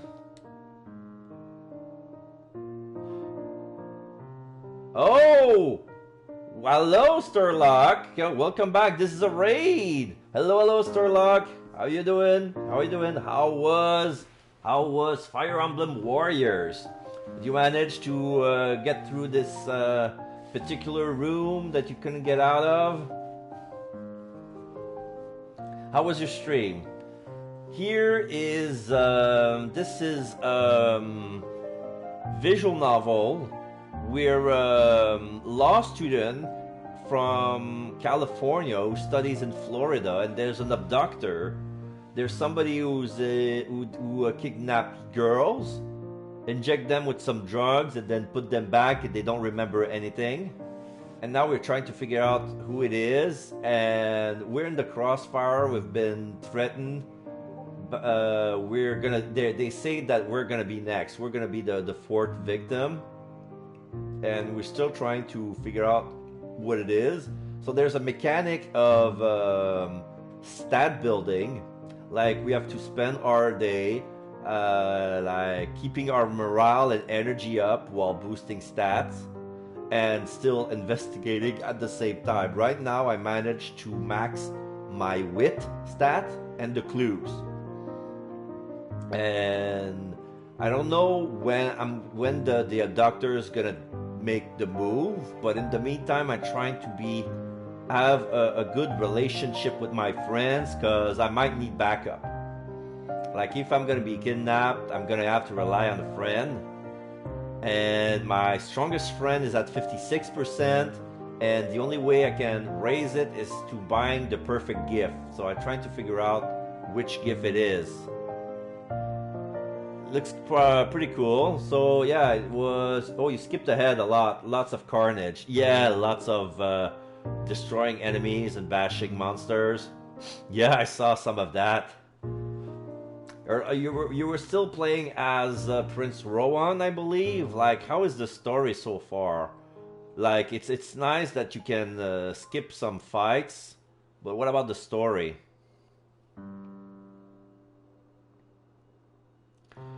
Alright, right now we're on Monday, December 16. We have $45. It's sunset, and we have 3 more actions. One of them is going to be sleeping, of course.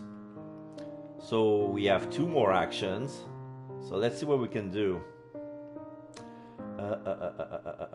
Oh, the reason I skipped was because I've been in it before. Oh, yeah, okay.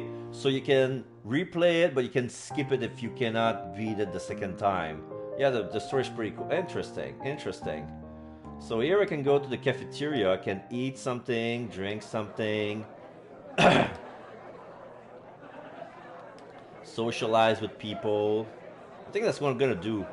I'm gonna socialize with people. It's gonna raise my amity a little bit. And this is dusk. I think I'm gonna go to bed early to get more energy. Yeah. Morale at 93, energy at 75. Day 107. Yes, the cane costs exactly $45. Yeah, I did a great job in class today. I'm gonna go to work. $24. I'm at 69. And I'm gonna have to break that. So I'm gonna shop. Yeah, the cane is exactly $45. Giggity. So I'm buying the gift. Let's see if Darren will accept this one. I don't understand why he would. I can use the item for myself. I'm gonna gain 32 points of amity and some morale and energy if I don't find anything else. But let's hope that Darren will take it.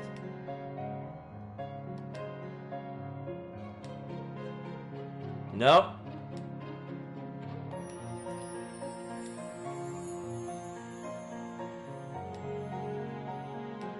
So, okay, let's go with Ted.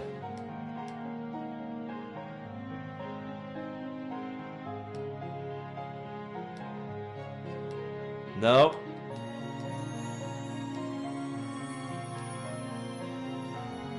I'm stumped with the gifts as well. So, Sturlock, I'm gonna explain to you a bit who the characters are.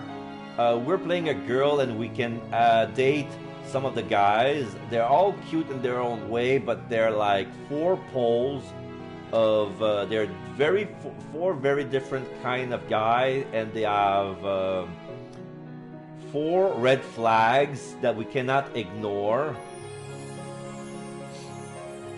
So let's start with Jeff, which is the most obvious one. Jeff when he introduced himself to us, he was a nice guy, but he's a very smart guy. We have him in biology class. This is the field that we suck the most, but he wants to help.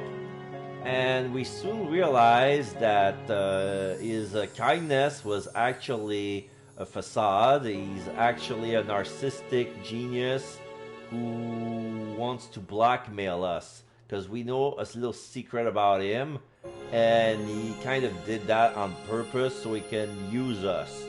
So we're working for him as an assistant. He wants to make a potion to make people like him. Well, this is what we suppose. He says he wants to make a potion that will have the same effect as oxytocin, the hormone of joy, you know. So I think he wants he wants to be liked. So yeah, this is a big red flag. We have Ted, he's a guy from Alabama. He can be nice, but he's a guy who's more practical. He works a lot. He has a nice work ethics, but he expects so much of people, and he can be tactless sometimes and quick to anger. His buttons are easy to press, so you can tease him a bit and he's gonna go angry. And then we have Kurt, who is the stereotypical tan, blonde, blue eyes, football genius. Got in with a sports scholarship, but needs an average of C in all of his class to pass to get the scholarship, or else he's gonna lose the money. No money, no sport, no tournament, blah blah blah blah blah. So we're tutoring him. His weakness is economics.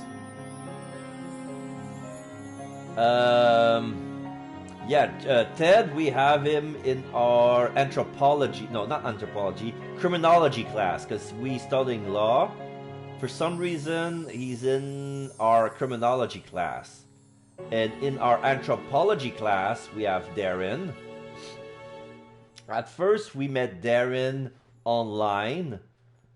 He's a nice guy. He was good with social media. He expressed himself well online.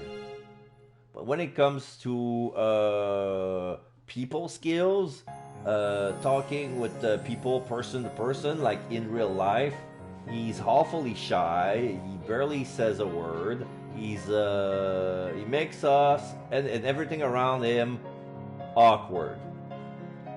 But we're going for him. He's like the lesser of four evils, you know? Like Kirk always tries to hit on us. Like, we don't want to... Like, we're asking a rhetorical question when we say, do you find all the girls in campus pretty? I think he's gonna go for all the girls. So, I'm afraid the cane is gonna be a gift for Jeff. I don't think a cane's gonna be for Kurt, because this is like, in case you get an injury, oh, here's a cane. I think we're gonna keep it for ourselves. The problem with the gifts is like we can only buy one of each. Alright, we got 32 mini points, more morale, more energy. Boom.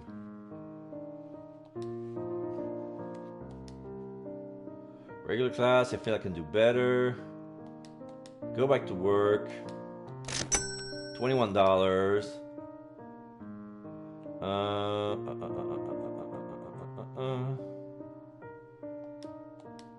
More amity, more free amity, socializing with people. There you go. Then we're gonna go back.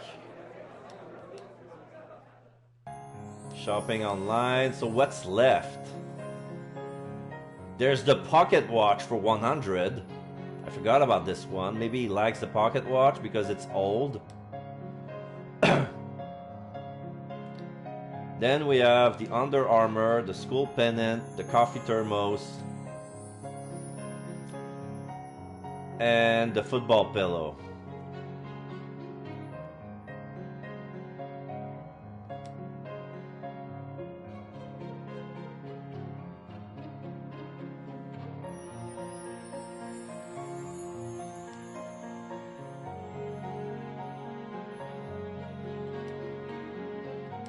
Let's save our money.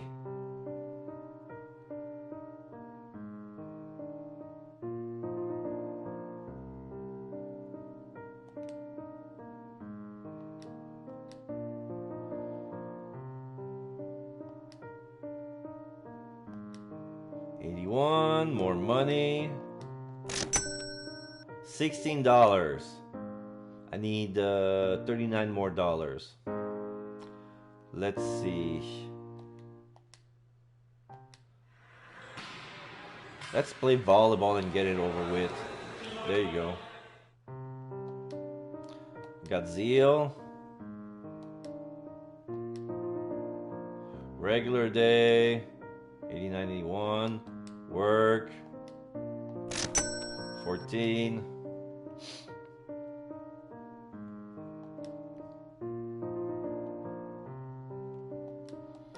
Volleyball or train at the gym. Oh, it's gonna cost $10. Yeah, training at the gym costs money. Let's not. Let's continue with the volleyball. Yeah, 5 Zeal.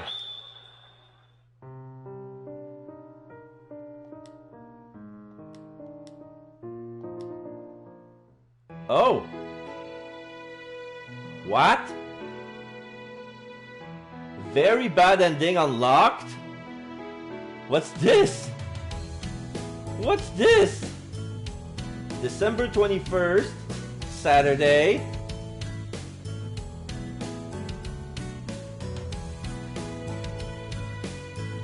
I don't know what to think. Okay, I nearly burst through the door of the class building the moment I'm done with my bio final. I'm free! I'm free! I've officially completed my first college semester ever. I'm so giddy that I want to jump in the air, but there are too many people around to do that. Oh, I think I know why I got the bad ending. I maxed the clues, but I don't max a relationship with anyone, so there's nobody around to save me.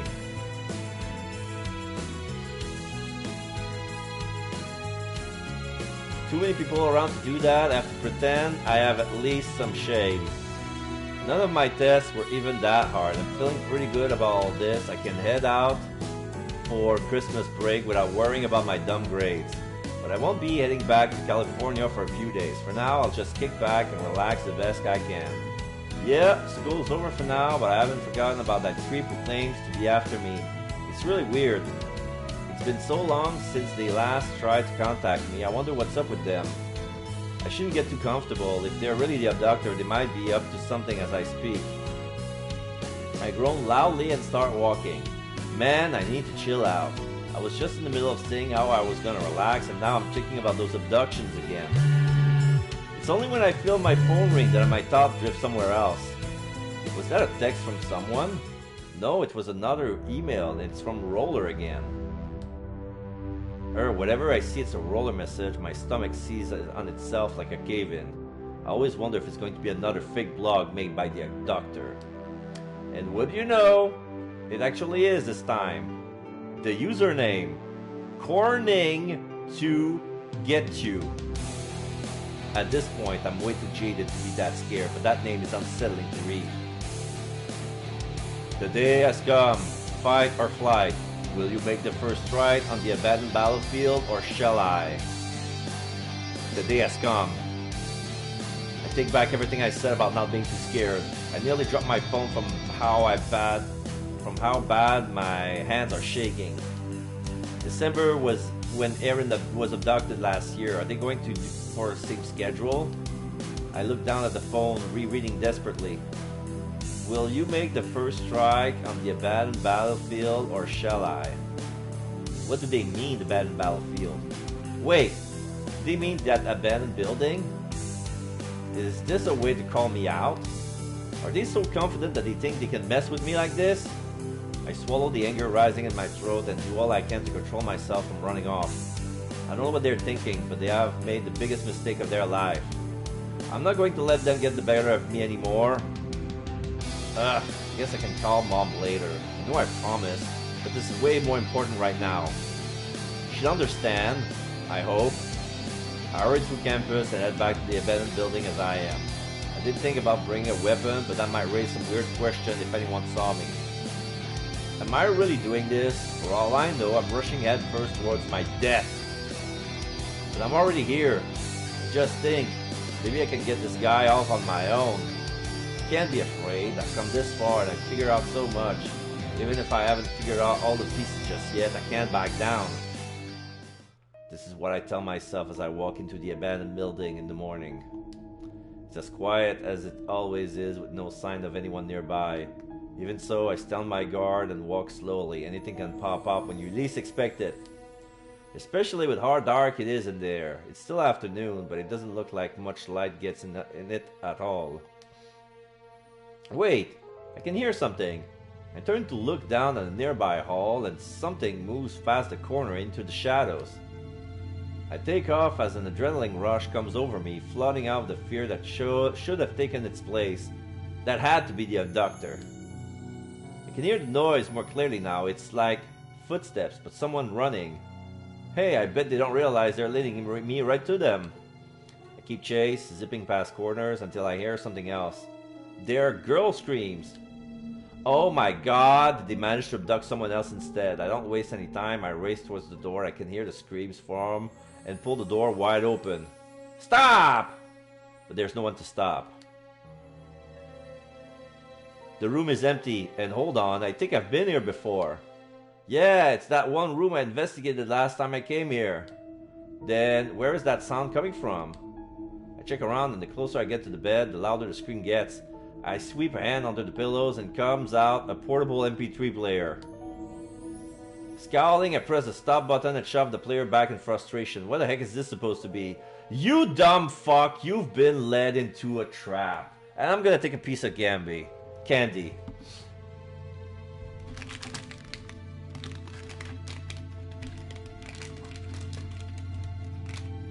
So this is how they get you. They're very bad ending.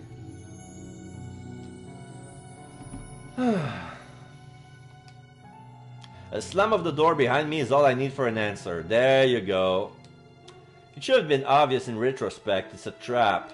And I fell for it like a big fat idiot. This can't be happening. I grab the knob and try to turn it, but it sticks in place, no matter how much I pull and twist. Somebody help me! I bang on the door with both fists, rattling the door on his hinge. Get me out of here! Let me out, damn it! It doesn't matter how hard I hit or kick and scream.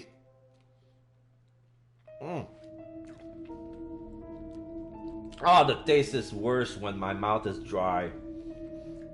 When I talk a lot.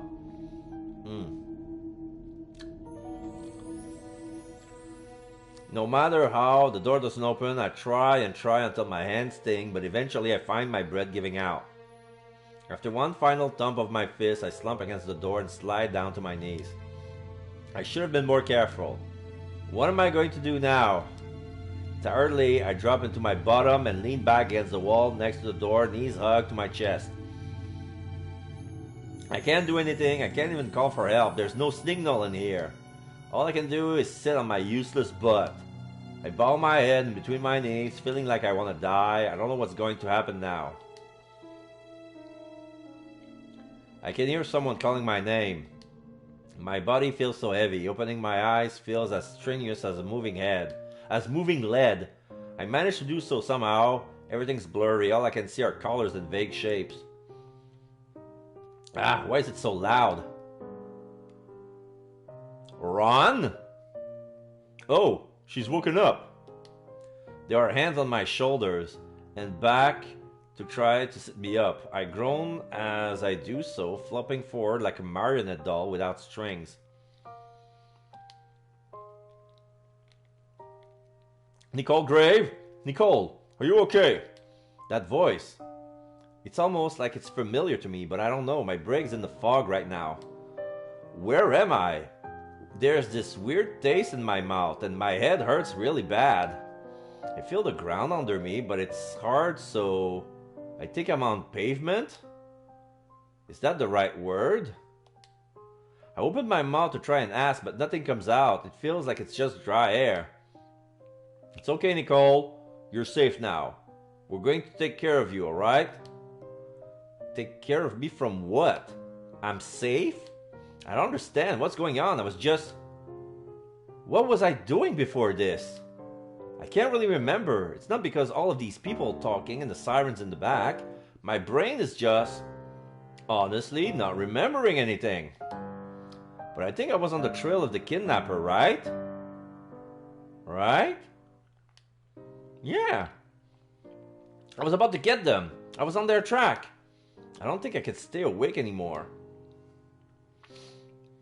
Hands grab me before I fall back, steadying me up by my shoulders. It doesn't matter anyway, I still start to doze off. But as I do, it's like my brain is trying to tell me something. Something screaming at the back of my head, and it hurts. It's almost about to burst out. It never does. I don't know what it is, but I can't get to it. I can't remember. I don't know what's going on anymore. All I want to do now is sleep.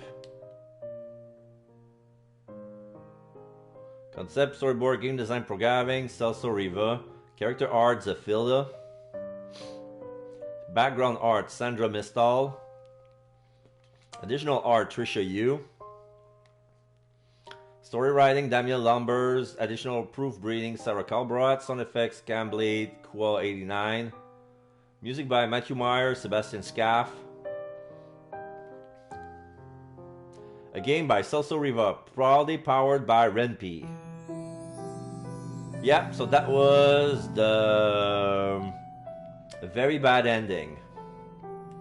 Let's see the gallery.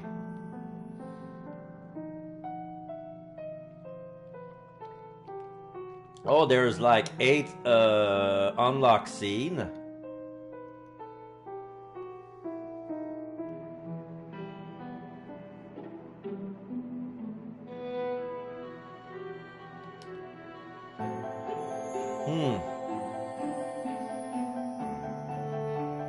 Well, I need the clues, and I need 100% on one of the guys.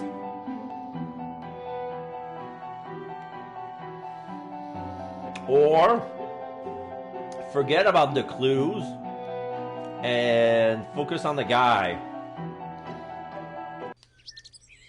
So I'm gonna try one.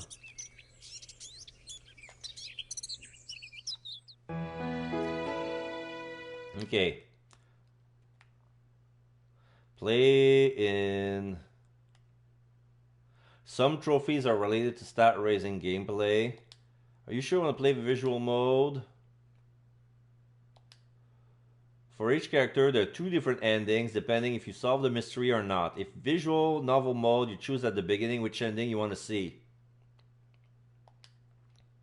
Mystery solve or mystery unsolve. Okay. So what I'm going to do is I'm going to do visual novel mode.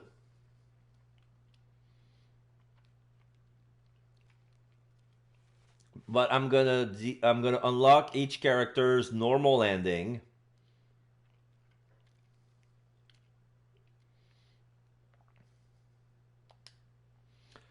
Visual novel mode. Now the first 4 scenes of each character will play. They're fixed. After that, you can choose who to pursue with a menu choice. You can romance and only one character.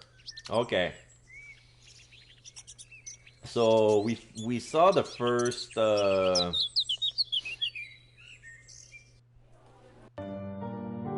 Sounds interesting, sounds hard. This is the scene with Jeff.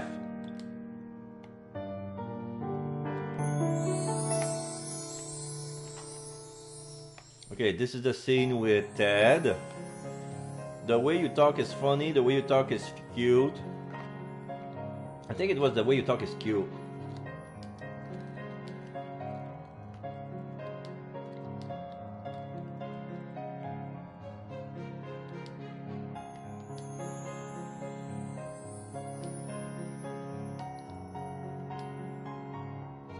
Oh, that's what I said last time. I remember.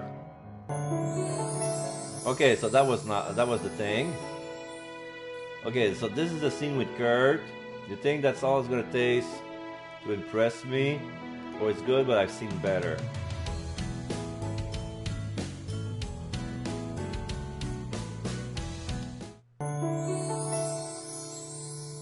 Alright, I already went with that.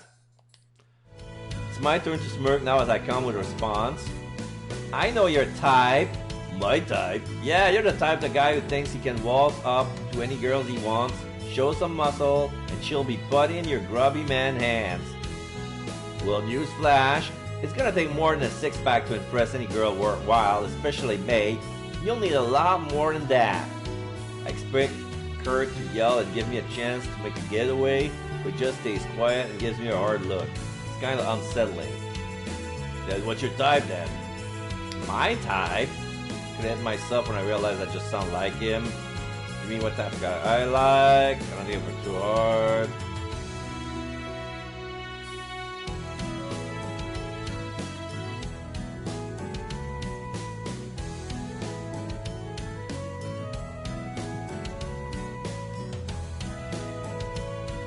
Oh yeah, we did that. Try to be polite, try to act naturally. I forgot the context. It's best to let this guy know what he's getting into. If you're going to be a friend of mine, you better learn how to handle me, baby. You wanted me to go with Kurt?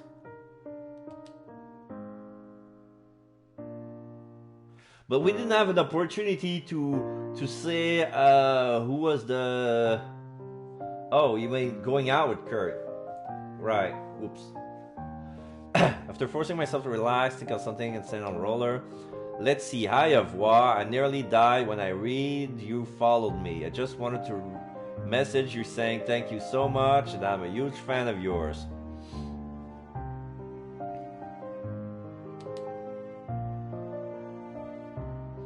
That's good enough, I think. I still myself what I'm about to do. A clear descent, no going back. Time seems to move slowly. From that moment on, I click out on the roller tab and hum nervously to my music as I wait any response from Wa. Suddenly I see a notification from Roller saying I have a new message. Surprise, welcome party, enthusiast may not be off to snuff compared to yours, but hello there. Haute couture.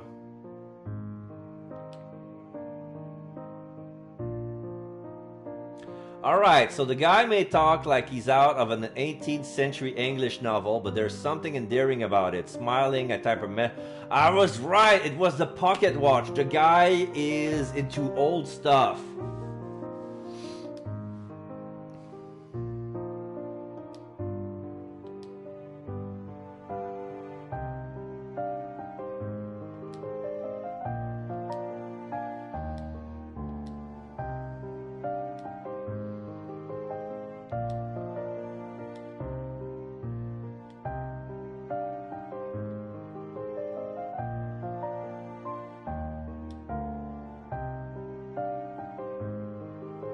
Yeah.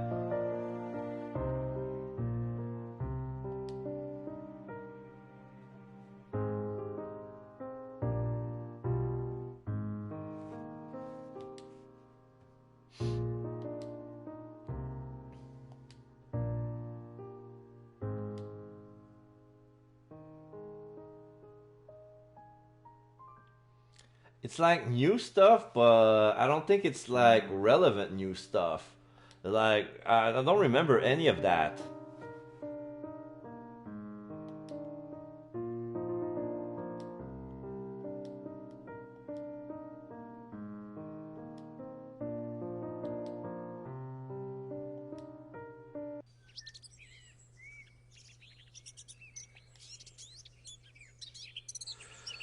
Professor's lab, okay. So this is where we go. Yes, this is where we go see Jeff for the first time. You should be flattered. You shouldn't be eavesdropping anyway, or it's annoying. You shouldn't be eavesdropping anyway. Hey, did you manage to hear that anyway? I put my hands on my hips. You were eavesdropping, weren't you? That's totally rude. Jeff frowns at me. You shouldn't blame me. I wasn't the one speaking loudly enough to be overheard. I tried to pick up what you were saying. That can be true. I mean, yeah, he's probably right. Don't remember trying to whisper.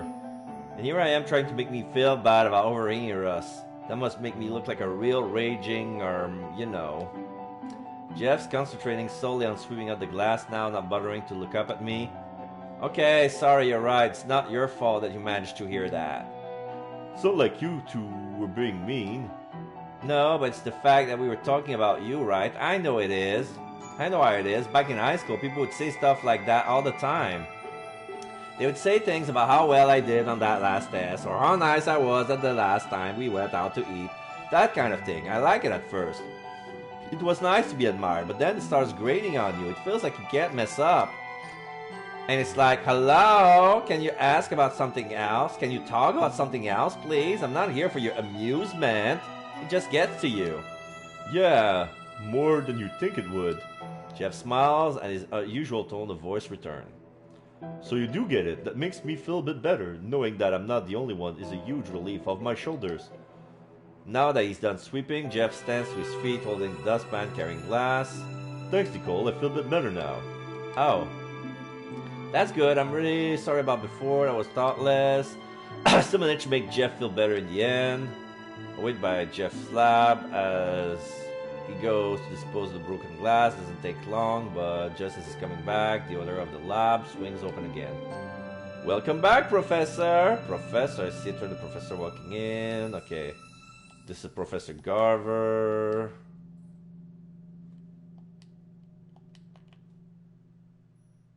Okay, this is meeting Ted at the convenience stores. Yeah, the guy left out. He should have worked it out first. He had a good excuse, or I couldn't say. I'm gonna stick out of it. I don't remember what I said last time. I shrug in response to Ted's question. I don't know. I never had a job until this year. Ted makes an exasperated sound and rubs his temple with a hand. Does not matter. You got a life. I'm sure you worked hard. You should have worked hard at something. Oh. School counts, right? Definitely does. His expression sours. So don't say you don't know all willy-nilly like that. Try to use your brain and reason out an answer. I get a hint of condescension from Ted's voice, and it makes me a little mad. I thought he was only talking about working, not in general. I'm tempted not to answer him and to just demand my snacks instead, but who knows if he'd actually give them to me if I asked like that. I guess it was pretty dumb of him to think he could skip out on those hours he owed you. You were being reasonable. Ted's satisfied by that answer, but I hold out a finger before he gets too complacent. But you still could have watched what you said and worded it better. It's like you didn't even care to listen.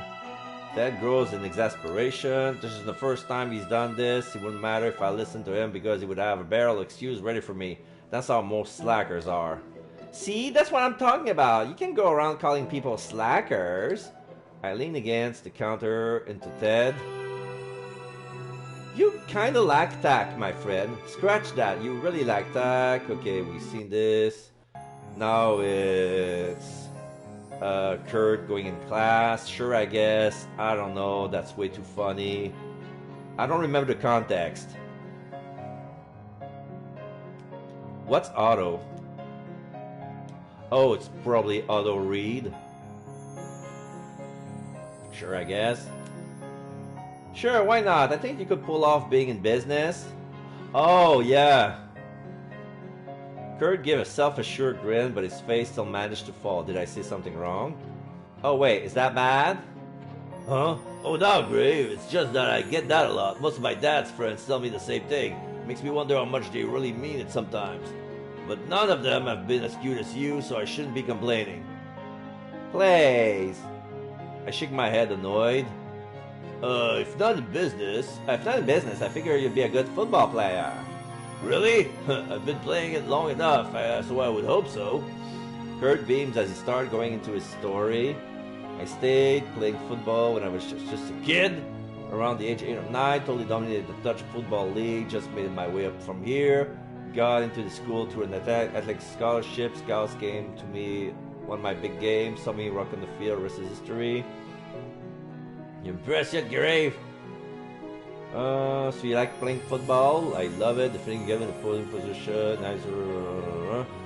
This is all stuff I already know. This is Darren for the first time. I want to know him better. I feel kind of iffy about it. This is going to sound really weird. I still want to know more about him.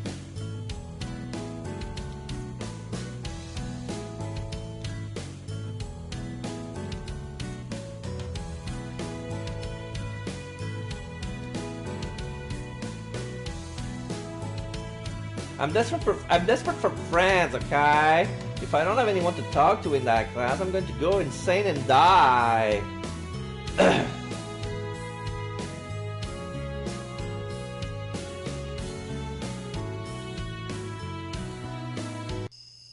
Yeah. The blackmail shit. Agree not to say anything, disagree and tell everyone or yell at him. What did we say last time? Yell at him? Yeah, okay, we're gonna agree. But before I make my decision, I have to know one thing. You must have a good reason for pretending like this, huh? I ask him as seriously as I can. I don't want him to think I'm trying to be coy right now. Jeff, seemingly surprised with how straightforward I'm being, elects to glance away. I think you said we agree. Ah, we agreed. Well, I will not explain the exact reason. I will admit to having one. Okay then, that's what I thought. I sigh and try to ease down. My body sense that my shoulder feels like they're stuck in place. I promised not to say anything then. Blinks a few times like he can't believe it. You won't say anything. I nod. Just like that? Because I've asked? I nod again. I don't think we did. I think we were blackmailed. Like we agreed to not say anything. Like we can say no, and then he's gonna be put in a situation where we're gonna say yes. And then he was surprised, like, "Oh my God, I can't believe you said yes. You agreed to this." Jeff burst out into laughter. Intriguing, yes, very intriguing. I thought I had you completely figured out, and then you go and surprise me like this. Hey, you better not calling me a snitch. I just said that if you're going through all of this trouble to keep up this pretend persona of yours, you must have your good reason. It's not my place to talk about it anyway. Jeff crosses his arms sorely. Clearly, I underestimated you, Nicole. What a disturbing discovery. I wink at him playfully. You'll find that I'm full of a bunch of surprise, like being generally nice once in a while. I presume that was a dig at my person, though. You're a genius! Figure it out! You're a genius! Figure it out! I managed to make Jerk smirk with that one. You said you came to the lab to retrieve your lost book. He gestured at the textbooks in my hand. Well, there's your useless textbooks in your arms. You may leave my sights now. Trust me, I can't wait to leave his sights as soon as I can. However, before I go, there is one thing that's bothering me. I'm going, but can you tell me why were you even here so late in the first place? That's pretty weird. I can grace you with my answer. Initial end of question. Volunteer. Okay, the rest we see that. Okay, Ted. At the cafeteria, looking for work. Country, pop, or jazz? We said jazz last time, and that didn't count for much. We're gonna go with country. Oh, I would be country music. Ted scoffs and shirt backs in the seat. I swear, if you said that because you'll think it'll fit my southern sensibilities. No. Hear me out. Don't jump the gun now. Ted looks unamused as I playfully mimic his accent. I cough and hastily return my voice to normal.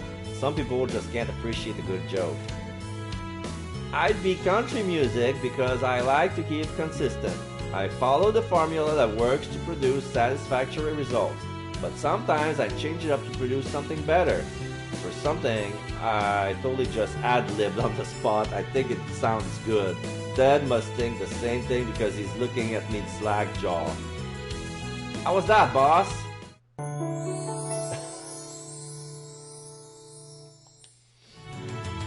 I guess that's a satisfactory answer. So, oh my god, country works. I would flash the victory sign if it wasn't so unprofessional. That'll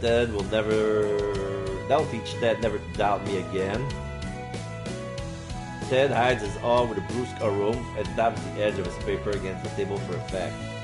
That concludes the interview. You're hired. Blah blah blah. Yeah, the tutoring. Keep confident you can help. Tell him you'll have to play his part or brag.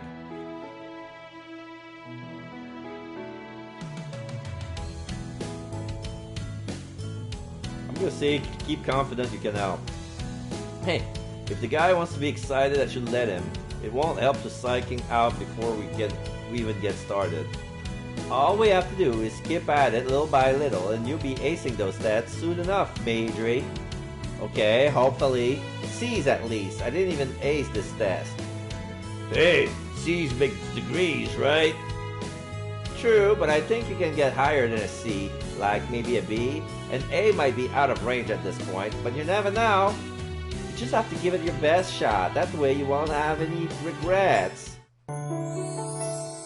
Okay. Kurt looks at me in awe. I didn't mean to get carried away into those pseudo-motivational speech. Whoops, but it seems to have impressed Kurt. You think I could do it? Get an A? I do. Geez, don't sound so shocked. You act like you've never gotten an A before. You have gotten A's before, right? Of course. In PE, woodshop, art. Not exactly the type of classes I had in mind, but Kurt still managed to prove my point. See? So we just have to figure out what worked for you in those classes and apply it to economics. Once we figure that out, it'll be a cakewalk. Yeah, totally. I'm really liking this side of you, Grave. Have you ever heard that confidence can be really sexy? Keep it professional, Maydre. Kurt grins cheekily in response. It's nice to see he's motivated now and back to his normal self, though I'm not sure if I should be happy about the latter. Right. Anyway, this is awesome. But can we work all the details out later? I gotta go to practice. Sure. Like, text me or something. Let me give you my number.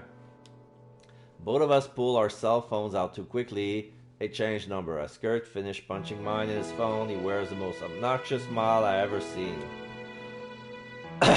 Hey, Grave. What is it now? You realize we just did? Yeah, I gave you my number. Blah, blah, blah. Darren. Yeah, figuring out that Darren is voix. It doesn't change anything. Are you that seriously worried? Not what I was expecting. But it doesn't change anything. That's what I answered last time. Oh. Okay, Jeff in our room. Oh, Jeff in his room. You want to make something, you want to break something, you want to change something.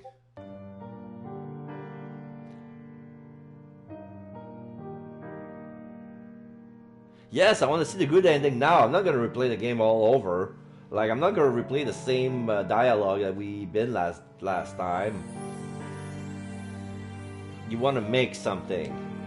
I take a moment to think this over. I don't know much about this alchemy thing, but if this Jeff is interested in pharmacology, which is about making medicine, is your goal to create something? Jeff breaks out in a round of condescending applause. That jerk. Correct. More specifically, I aim to create a draft of which the world has never seen before. Yeah, we heard all that. However, it is much more difficult than I anticipated on my own, hence my need for an assistant. Wow, so you can be humble when you want to. I thought you'd go on about and how amazing you were. Jeff scoffs and gestures itself. Why, of course, I am amazing, but not that amazing. An alchemist must know its limit if he ever wishes to surpass them. Hey, for once, I think you're saying something that makes a decent amount of sense. So, all I'd have to do is what exactly? It's simple. All you must do is assist me in finding the necessary ingredients I need to finish my potion. Okay, the rest we've seen it. Now it's dead. I like the material, I like how tight it is, or I like the color of it. I'm gonna go, yeah, alright. I'm gonna go with, I like the color of it.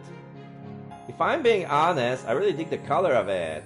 Now that I have one on, I can tell it's more of a light bluish gray than a boring old gray. It's still neutral, but it has a nice pop of color. That's pretty cool. Ted blinks a few times in response. Yeah, that was a... I had no idea what you just said, but I told you that you could come up... But I told you they could come up with something. Ted chuckles quietly, pleased with my answer. I'm pretty keen on this color. Gray's got this something about it. Not too flashy, but solid and simple. I lower my... Thank you. Sorry. Lower my eyelids playfully. Totally suits you, Mr. Boring. Ted frowns when he hears the nickname I made up for him, but the corner of his lips soon twitch up into a small smirk. Really now? Then what about you, little Miss Fashionista? Oh, you can be snarky when you want to, Ted. I've been underestimating you. But I like orange, or maybe yellow, red, definitely yellow. It's bright and fun, and it's amazing on me, just saying. I never ask you. But then he goes again, straightforward as usual. It's sad how used to this I am.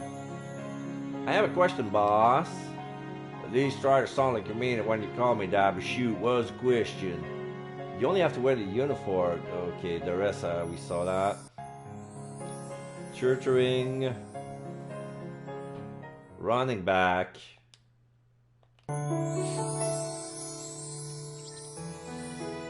Darren at the library.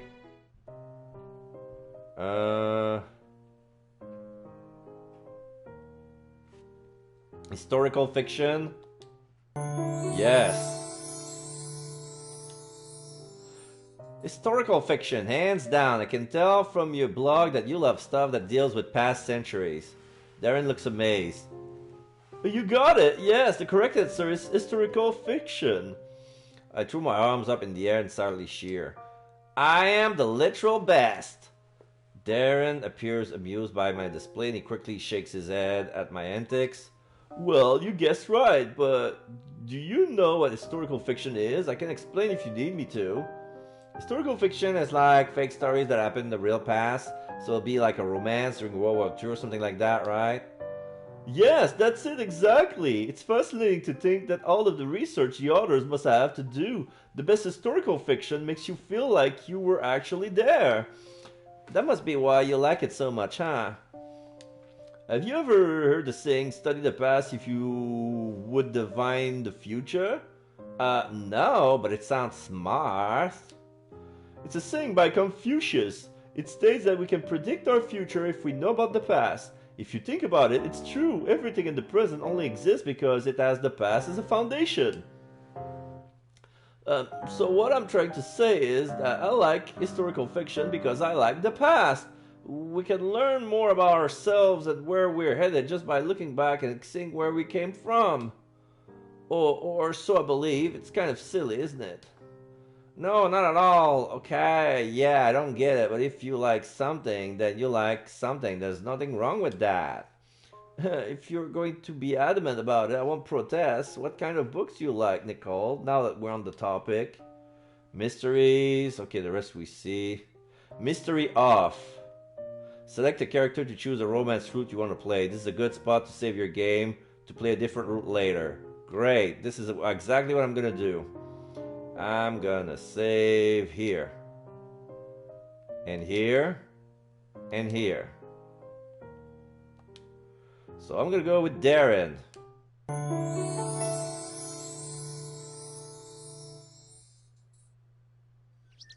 I need to be at 65 to get the romance. Oh man, I was so close. I was stuck at 66. At 56. God damn it. I stop in my tracks. Oh wait, on September 29, on a Sunday, I stop in my tracks on my way to economics class. Oh, cute. I spot a pair of adorable cats, one a plump tabby with distinctive orange markings, and a smaller black and white feline. The two of them are nestling on the grass by the pavement. Oh, I read that one.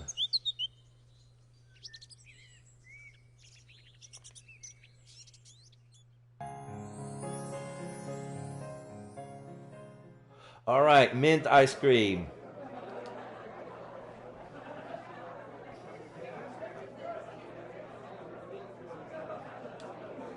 Everyone loves ice cream, so I decide to take 2 bowls back to the table. Kurt's back too, already in the middle of hounding down a burger and a side of fries.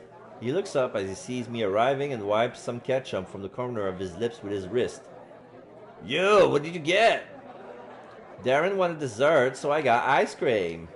I showed him my haul, and Darren lets out an awe gasp as he sees the balls of ice cream I'm holding. Oh my! Huh? Darren, what's up? Curiously, Kurt finally looks up from his food to glance over the top of the bowls too. His lips curl up into a smirk. Of course. I look down at the bowl, trying to see whatever it is that has Kirk and Darren so in trust. Is there something wrong with ice cream? Do you not like it? Oh man, you don't like it. Darren smiles shyly, which stops my paranoid babbling. Smiles are good, right? That's my favorite type of ice cream. +5, I'm at 70 now.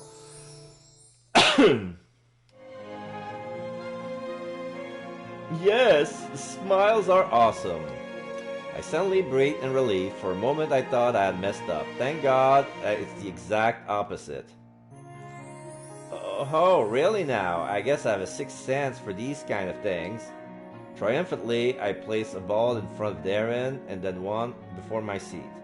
Darren takes the spoon carefully wedged under the ice cream and puts it into his mouth. He lets out a satisfied hum. That is very tasty! The way his face lights up gets me excited to try myself. I dig my spoon into my own bowl of ice cream and taste it.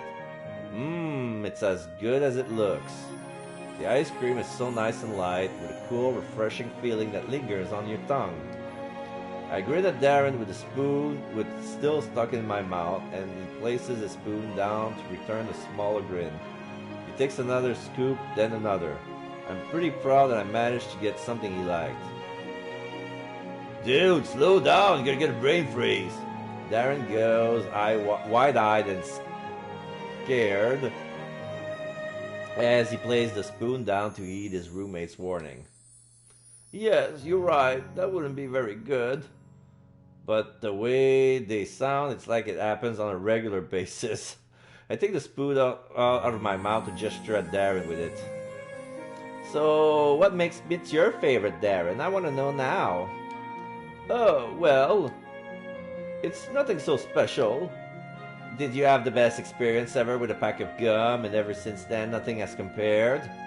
Kurt snorts unglamorously at my joke, and it's the type of laugh that gets you laughing too from how stupid it sounds. Okay, that was a good one, Grave. Nice! Oh. I get bonus point on Kurt as well. I aim at a self-satisfied grin over in Kurt's direction. You finally recognized my comedic genius, but I was serious. Why mint? Don't get me wrong, I think it's yummy and like mint chocolate chip. Oh, yes, I like that too. However, I usually get just plain mint ice cream if I can. I'm not that fond of chocolate, but I only dislike chocolate when it's the main ingredient. I found it too overpowering. Wow, I didn't think it was possible to hate chocolate, and the rest is history. Hate is definitely too strong a word. It's just that everyone is fond of chocolate. Mint is understated. I guess to answer your question, I like mint because it's refreshing both in taste and in concept. Oh, so you're a food hipster. Huh? Kurt starts laughing again, and I look over to see he's finished off his plate of burger and fries. Jeez, that was fast. You can really eat. What? What? I'm a guy in college. So is Darren. I don't see him performing his best dump truck impression right now. Please, don't argue, you two. Darren asks so earnestly that there's no way I can refuse. I roll my eyes and drop the subject, and Kurt and I go on to talk about how delicious the food was. It's late afternoon by the time we finish talking, and yeah. I'm so sorry, Darren. Texting and running probably isn't the safest idea, but I'm late, seriously late. Oh man, if I wasn't meeting up with Darren, I'd probably be in so much trouble. The funny thing is that it wasn't my... Okay, this is 2nd of October. The funny thing is, it wasn't my idea this time. Darren was the one who asked me if I wanted to hang out. Like, that has never happened before. My phone gives a little ring rumble in my hand, and I look down to check if Darren texted me back. Yeah, it's him. Don't worry too much about it. I'm still here. Thanks, I'll be here in 5.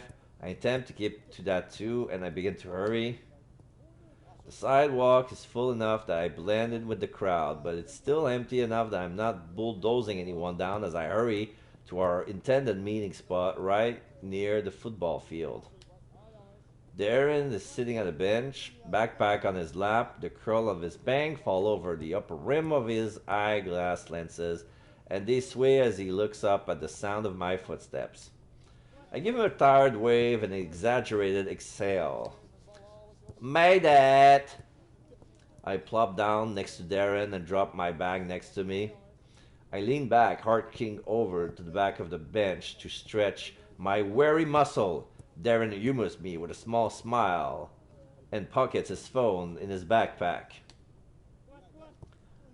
As I can see, it's fine if you lost track of time. I know how much effort you place in your studies. Oh yeah, definitely. You know me. Okay, for real, it was like I lost track of time scrolling down Roller, but I was studying when he asked if I wanted to hang out, and it was the truth. At the time. I look over my shoulder as I hear the sound of angry boys at full body contact. The sights are blocked by the fence, but I can spot specks of the white and navy uniform through the gaps between the chain links. I'm used to the sound. I come by here when I meet Kirk for his tutoring session, mostly against my will since the doofus is too lazy to haul his butt over to somewhere closer to my classes. Nothing beats the sound of a cracking rib in the afternoon. You get accustomed to it after the first several times. Hey, I bet. I usually hang out while Kurt has practice. Darren timidly nods. I usually do not have a better use of my time. The school's wireless collection reaches this far, so it isn't difficult to complete assignment or browse Roller in my spare time, and when Kirk is finished, we go to dinner. No offense, but that's totally boring, except the dinner part. Sounds like you two have your share of hot dates. Please do not let him overhear you say that. No worries, I won't, I promise. I bet he asked if I was into that kind of thing anyway. Like, ew! I groan at the thought. It's really that sad that I know Kurt well enough to reach this level of accuracy. Darren ... Are you into that kind of thing? If I had a drink, I would have spit it out.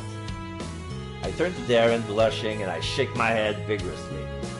No, God, I'm not that kind of girl, really. Man, I sound way too defensive here. However, I stop panicking as I hear Darren laugh lightly under his breath. What's so funny? Your reaction. It was only a joke, I guess, but this is where I say, looks like the shoe is on the other foot. I think back to all the times I joked around with him and my blush intensifies. I realize he's right. Darren is the one playing a joke on me now. Alright, I get it already. Stop laughing at me. My apologies. I'll do my best to calm myself. That being said, he struggles to mask his laughter. This is so embarrassing, but it's nice to see him coming out of his shell. Lately, I noticed that when Darren actually talks normally and isn't holding back, it's easy to see where Pois comes from. Just get him going and bam, there's this smart, witty, and insightful guy who always has something to say. You know, when he can actually say it. After way too long, Darren calms himself down and casts an apologetic glance, which I accept with a good-natured shrug of my shoulder. You sure you're done? Have any other jokes you'd like to make at my expense? If I think of any, you'll be the first to know. We both laugh at this one. I like how our conversation tend to go online. Hey, since we're here with nothing better to do, let's go spy on the football team. Why spy? Darren points past my shoulder at the wire fence surrounding the field, showing me the open gate. I see people go inside all the time. As long as we do not disrupt the practice, the coach shouldn't have any objection to us sitting on the bleachers. Oh, good point. Why do you never do that? I feel people might find it strange if I'm sitting watching the football practice by myself. I lean in and grin mischievously. Sound like someone's scared people get a wrong idea. And you keep insisting that you aren't into that kind of thing. Not missing a beat, Darren gives me the smallest of smirk as he rises from the bench. I can only sit and gape like an idiot before realizing that I should probably follow. I told you that I'm not there, and I swear. Yeah, definitely being too defensive here. The shout and cries I could hear from off the field are louder as Darren as I enter and head towards the bleachers. I take a look at the guys on the field and they're currently in the middle of running some kind of play.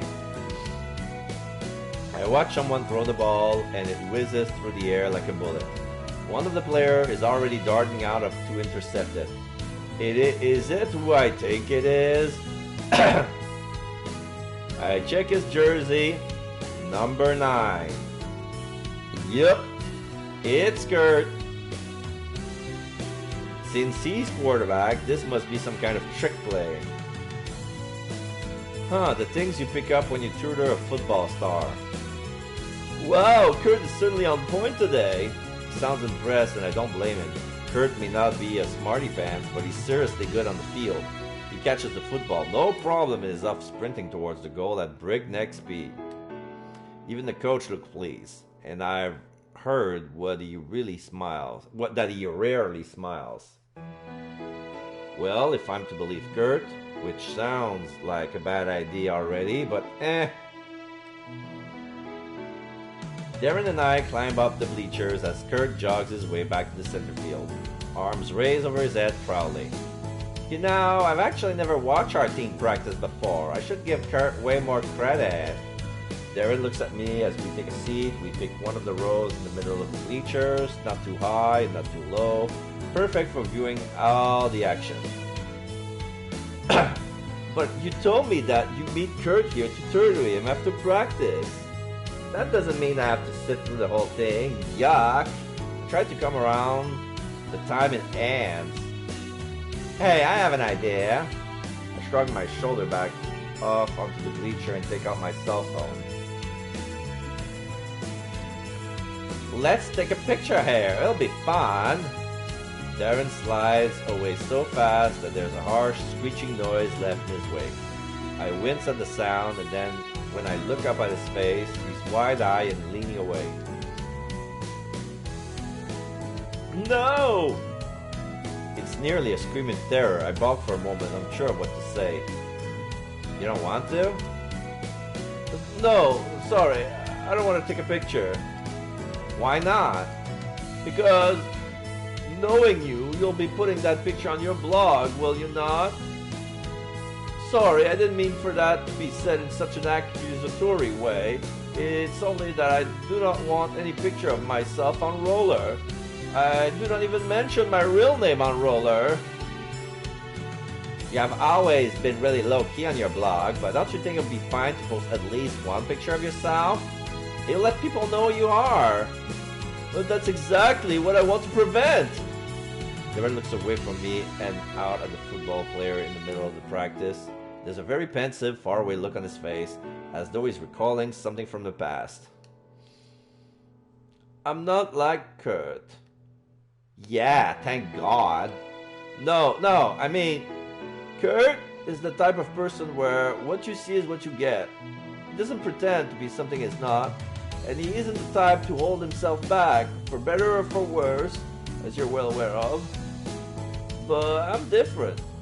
People read my blog and they imagine moi as this certain type of person. If they ever found out it was me who was on the other side of the screen, they'd be disappointed. I'm nothing like him. I don't want to break their perception of who moi really is. It's better if he maintains some sort of mystery to his persona. A moment passes as I let everything Darren said sink in. He's always been this secluded kind of person, but I never thought it was because of this. He thinks he would disappoint people for being the way he is? Darren turns to me as if awaiting a response. Oh man, I should really say something right about now. You want to know what I think? That's pretty silly. People will start to jerk. I can see where you're coming from. And I'm not going to screw this up. I'm going to save.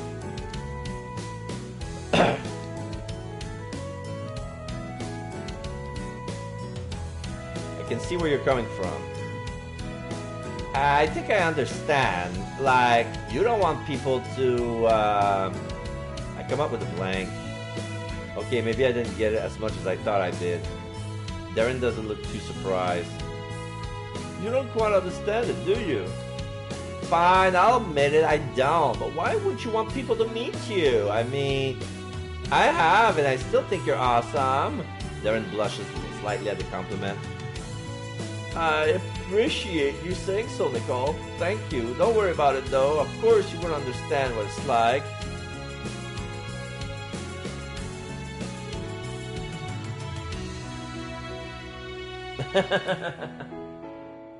Yes, there's still some water. I'm gonna hydrate. Thank you for taking care of me.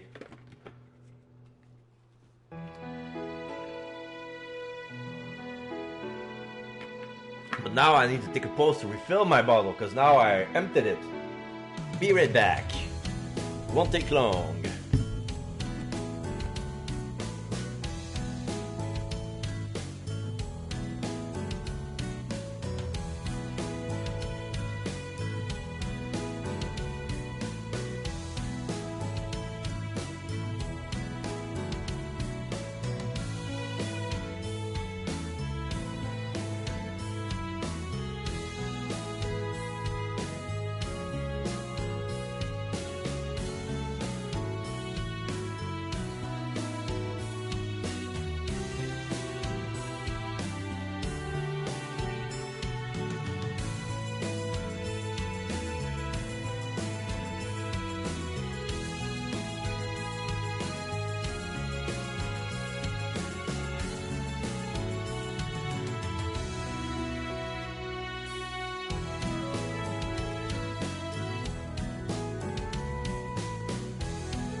I'm back. And thank you, No Eyesight, for the kind words. Let us continue.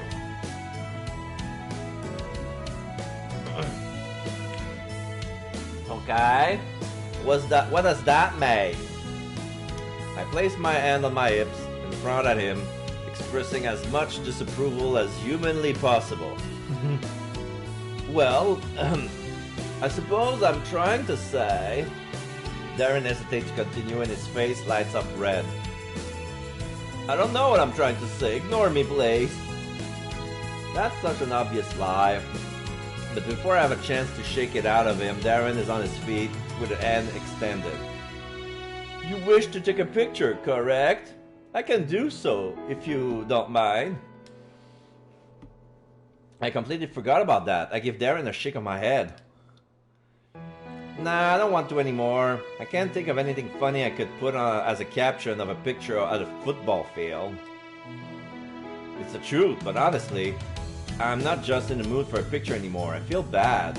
I knew all Darren was shy, but I had no idea that he considered himself a potential disappointment to all his fans. Darren retakes his seat and we start talking about various things. Starting, of course, with class and moving on to various other happenings around campus.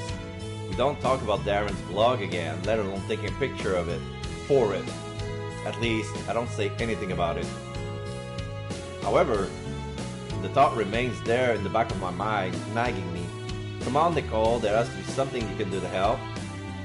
I hear the football coach blow a final tweet on his whistle, then look out to see the guys in the football team break out of formation and relax. Some straggle behind as they all head back to their locker room, laughing and chatting amongst themselves. I think they must be done for the day. They do tend to end around this time. It should only take Kurt about 15 minutes to change out of his uniform afterwards. I give him a funny look and he shrinks in his seat. I told you I usually wait for him after practice. After a while, you tend to resort to the mundane for entertainment. Like timing how fast your friends change clothes. It's not the most glamorous job, but someone must do it.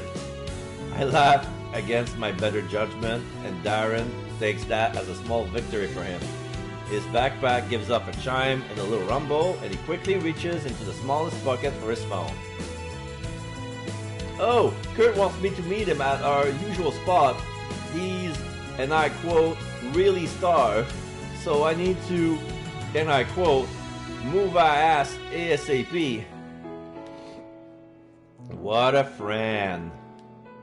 Only the best. Darren pockets his phone into his jeans and shrugs his backpack back on. Nicole? I wanted to say thanks. He chuckles awkwardly. It's always lonely waiting by yourself. It was nice to have someone to pass the time with. No problem, Darren. It wasn't like I was doing anything that important. I was so nervous, though. This is the first time I've contacted someone other than Kurt, and I didn't want to impose. Anyway, I should go. I don't want to make Kurt mad. Will you be fine on your own? I wave his concern off with a confident hand. Totes, I'll be fine. Get going if you don't want that musclehead coming after you. Right, take care, Nicole. See you in class. He nods at me once before hurrying on his way off the bleachers. I wave him goodbye until Darren is far enough that he can't see me anymore. Now he said the school Wi-Fi reaches this far, right? I take my phone out of my bag and check my wireless settings. Score! Darren was right. It's a few bars down, but I can definitely log onto the school network from here. I do so, then click on my roller app. Better to save my data plan for when I really need it. I got to thinking while talking to Darren. If he doesn't think people will like him if they got to know him, I'll have to prove him wrong. And the only way to do that is through an IRL meet. An IRL meet is basically an in real life meet. It's when people on roller go and meet up with their friends offline.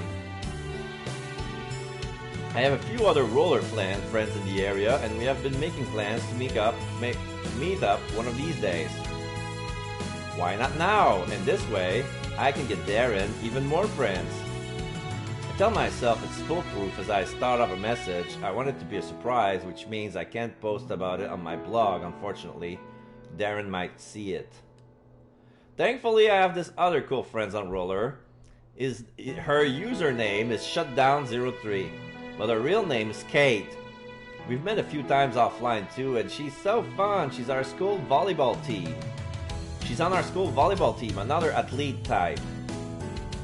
Okay, I know I should be texting you instead, but you never check your phone. Remember how we were talking about forming an ROL meet sometime soon? Let's do it this weekend. Come on, it'll be fun.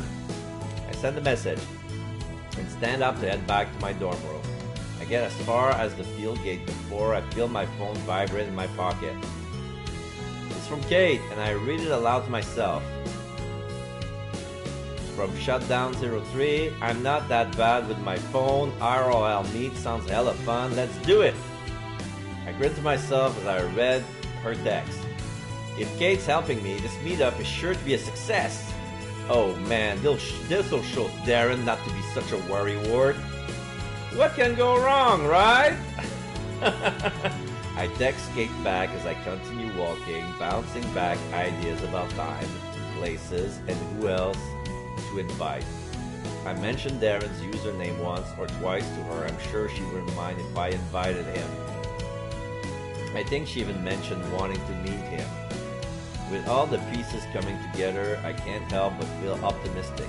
I giggle to myself happily as my pace speeds up into a brisk skip. Everything's going to go great. I just know it. Saturday, October 5th. Is that supposed to be a blindfold? Look, it's been painted. It's not a blindfold. What the fuck is this? Since we didn't win any points with Darren, should I reload and get the correct answer? Or should I continue?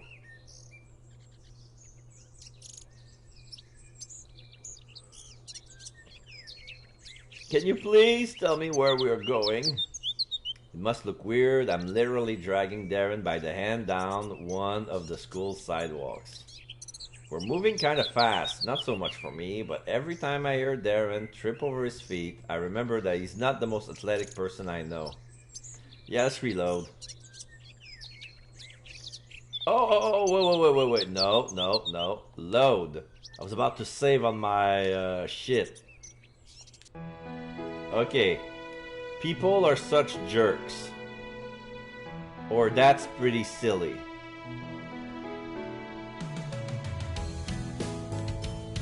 People can be some dumb sometimes. You shouldn't worry about them, Darren. I have to though, they're my fans. Whether I like it or not, I'm roller famous, which means that I'm somewhat of a role model to people. Now that I think about it, he's right. Darren has way more followers than I do. That must be some pressure. I didn't really think of it that way, my bad. I guess there's a good reason to worry about in this case. Oh, it's fine, do not blame yourself. I didn't think you would quite understand my dilemma anyway. Okay, what does that mean? Place my hand on my hips and frown at him, expressing as much disapproval as humanly possible. Well, I suppose I'm trying to say... Darren hesitates to continue and his face lights up red. I don't know what I'm trying to say, ignore me please. Okay, so let's reload. So that's pretty silly. I think that's pretty silly. What other people think will always be a little important, but it isn't everything. Besides, how do you know how they really react if you haven't done anything yet? You're also forgetting one thing. I wink and raise a finger. I know all about you and I still think you're one of the coolest bloggers on Roller. Darren studies me as if searching for any sign of insincerity, but I'm being totally honest here. Don't worry about being a disappointment or whatever, Darren. You're gonna miss out if you hold yourself back like that. Darren, da da da. There you go. And now we're gonna save.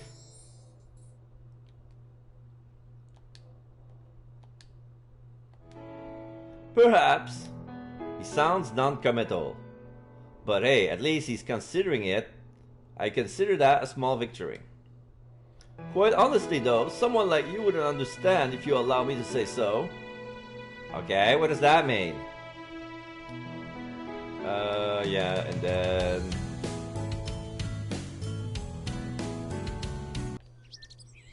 Can you please tell me where we're going?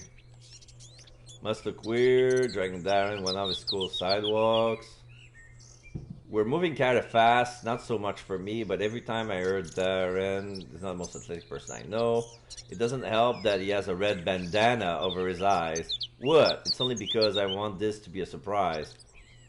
What's the surprise, you may ask? Well, today is the day of the IRL meet. Kate is already at the meeting place, waiting with a few others from Roller we managed to scrounge up. The only one missing is our guest of honor, the one and only Voix. Except he doesn't know that yet. Honestly, I'm a little scared of what Darren's reaction will be. He'll either freak out or he'll majorly freak out. But I got my fingers crossed for the former. This will be good for him. I know it will. Everyone's going to be super nice. He'll see, and then he'll stop worrying whether or not we will like him or not. And it'll be all thanks to me. The thought of that is really exciting. Helping Darren would just be the best. But speaking of him, we're almost there, I promise. I hope he hasn't been paying attention to the direction. He would realize I've led him from campus all the way to a nearby park. It's pretty nice out here. The changing season have had almost no effect on the lush grass beside the dash of red leaves here and there. There are a few ducks quacking in the park lake as I finally stop and turn to face Darren. Alright, Reed. Are we in the nearby park? I feel my expression drops as Darren guessed it. How the heck did he do that? How did you know? I pout as I reach over and undo the blindfold from Darren's face. He blinks a few times to orient his eyes to the light then pulls his glasses from his coat pocket to place them back to his face. The sounds. The ducks were a dead giveaway, I'm afraid. Ah, those feathered fiends! A blight upon secret surprises everywhere. Haha, but you don't know the true surprise. Darren raises a brows and look around the park amusedly and tries to spot what I have cooked up for him. And what would happen to be? And that would happen to be... My smile wanes a bit, but I force it steady. I got some people from Roller together for an RLL meet. They're waiting for us here in the park right now. Any hope that Darren might possibly take this news well is dashed as I see him do his deer in the headlights impression again. Nicole! What? You'll be fine, Darren. Don't freak out. No! I'm going back to school. He turns about face and starts to march out of the park, but I'm run in front of him before he has a chance to do so and throw my arms out wide to block him. Look, I know you're running away because you're totally scared, but this'll just prove that there's no reason to be. You're gonna meet up with some other roller people, have some fun, maybe get a few more followers. It'll be awesome. I think you're being unreasonably optimistic here. I am, but shut up, Darren. Shut up, I am not. Come on, can you try for a little bit? They're expecting you there. At least show up.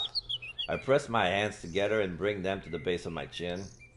Please, I'm not asking you to suffer it if you think you're going to absolutely hate it. and no one will make you take a picture if you don't want to.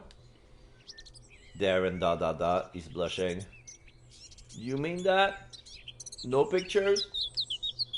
I can't promise no pictures entirely. Like, I totally want to make some with Kate and the others, but if you want to keep out of them, I'll make sure to spread the word.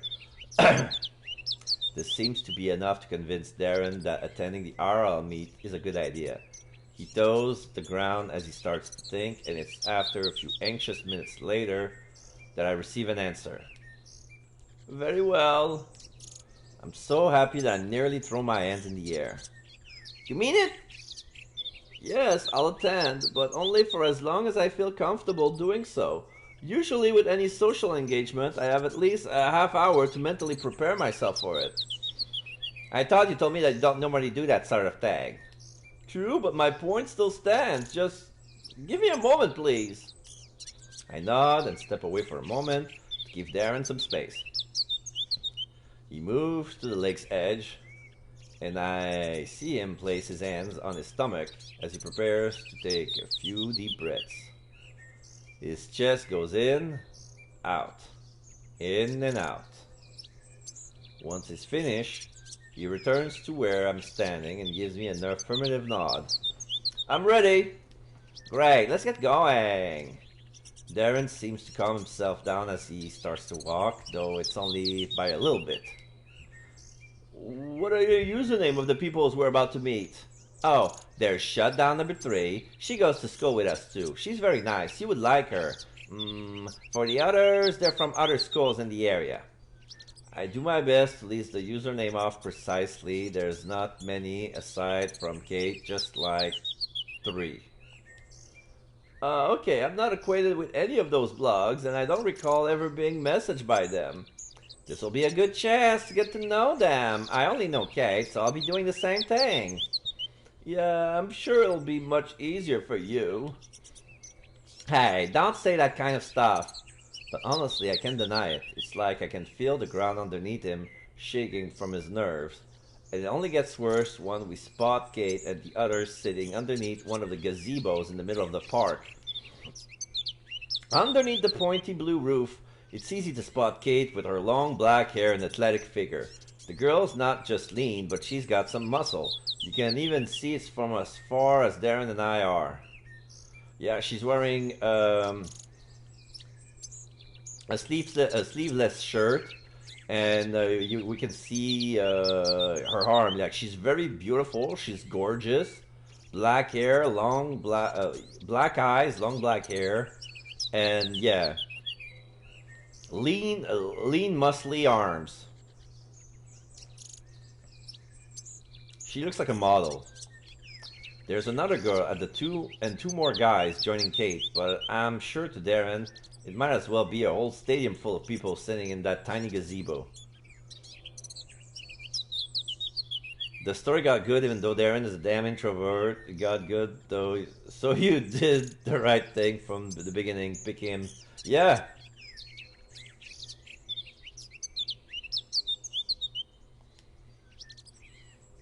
Relax, he'll be fine. Don't psych yourself out. Darren just nods, obviously stuck in his own little happy place to try and settle his emotion. It makes me feel super guilty since I'm the one who dragged him into this mess in the first place. God, now I'm calling it a mess. No, I have to be positive. Positive. This is going to work out. Alright, I'm fired up. I figured there's no more reason to postpone it, so I raise my hand to wave and get the group's attention. Hey you guys, the party has arrived. Ed turns as I announce our arrival, and there's a scattering of amused laughter as Kate just sneers at us. There you are, Dickie. Been wondering when the hell you were gonna show up. My bad. I was busy getting this guy to come with. I gesture at Darren beside me, signaling for him to introduce himself. Darren ... Hello there. Ah, he's so stiff. He reminds me of me when we first met, and that was pretty awkward. The same goes for now, and I can see the others looking at each other with questioning glances. Wow, now that we're all here, why not introduce ourselves properly? I'll go first. I'm Nicole, and my username on Roller is Ota Couture. My last name is Grave, so yeah, I thought it'd be a fun play with Finnish. Ota Couture. Grave. Anyway, I think the only one who gets that is Darren, and he gives me a small smile from the corner of his lips. I can take that as a good sign, right? I mean, he managed to smile before he would be too busy trying not to panic. The others go around introducing themselves in the same way. Kate's username comes from her team number on the volleyball team. So other guy based this off a television series he really liked. Stuff like that. You know what I don't get? I thought her father's name was Anderson. And that's the first name. Yes, Anderson Grave. Her father is Anderson Grave. That's his first name or yeah.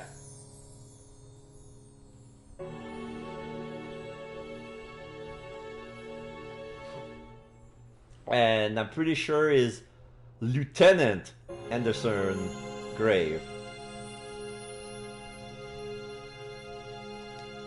And finally, it's Darren's turn to introduce himself. I clench my teeth nervously as I watch him take a breath and start talking. So I'm Darren, and my username on Roller is Voir. Wait, you mean like Devoir? The famous one on Roller? Yes, that happened to be me. Holy crap, and we're meeting someone like you in the flesh! Oh, I don't think as though it should be some great honor. I am but me. Do not feel as though you should give me some special treatment. The others begin to chatter amongst themselves, drawing Darren in with barrage of questions. It's nice to see that he's been included. I would have felt so bad if he was right and everyone ignored him. Huh, ain't he modest? I grin as Kate leans in to whisper in my ear. Yeah, that's Darren for you. So he's some kind of roller famous guy? I don't keep up with that stuff. Hell if I know. Okay, the things I must teach you.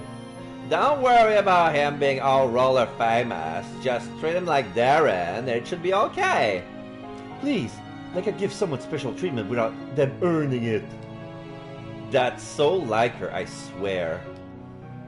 As the IRL meet continues and everyone gets to know each other, it becomes way more fun. It's not like we just sit around and talk about roller. We talked about the city, school, you know, normal college student things. The only problem is that after that first surge of question, Darren went back to being his quiet self. He answers any question directed at him, but otherwise, nada. He doesn't talk. It worries me a little. I can tell he's a little shaken over being thrust into this situation so suddenly. I mean, we've been friends for a while, so it's only natural I notice these things, but despite that, I think it's fine. Let me check if my bottle of water is cool enough. I'm gonna start drinking from it. Won't be long.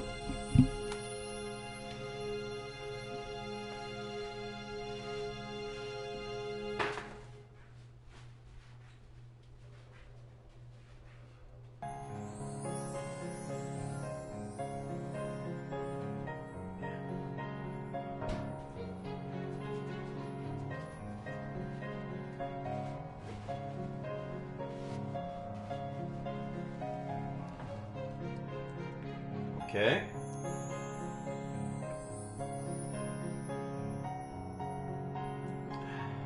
Cool enough.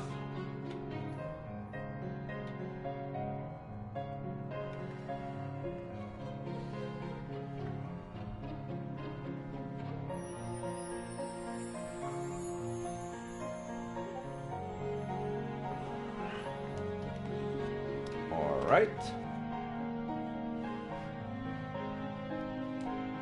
I can tell it's still a little shaken over being thrust into a situation. There's this thing, I think it's fine. Kate's nice, and the others are too, so there shouldn't be anything to worry about. An hour in, I noticed Darren getting up from his seat. Something up? Oh, no, just a phone call. I forgot that my mother needed to discuss something with me. Oh, don't let us keep out. Don't let us keep you. Go on ahead. It'll only take but a moment. Darren stepped out of the gazebo as I watch as he continues for a few feet before stopping to place his phone to his ear. Yeah, he definitely looks more relaxed now. So, is that really what? I freeze as I hear Darren's username mentioned. Turning, I see one of the guys sitting there with a skeptical look on his face. I don't know if I buy it. I've read some of Wa's stuff, and that guy's claiming to be him could not have said that. What do you mean? I think he's well spoken enough to match. Yeah, but I was imagining something different. No. No. He did not just say that. This can't be happening right now. The whole reason Darren avoids meeting people from Roller is to avoid comments like that. I have to do something. I can't let him overhear this. Raise some hell or be civil. Okay, we're gonna save here. We're gonna save here.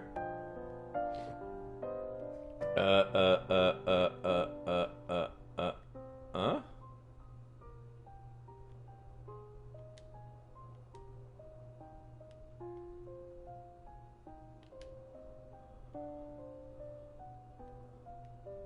We're gonna be civil. If that doesn't work, we're gonna raise some hell.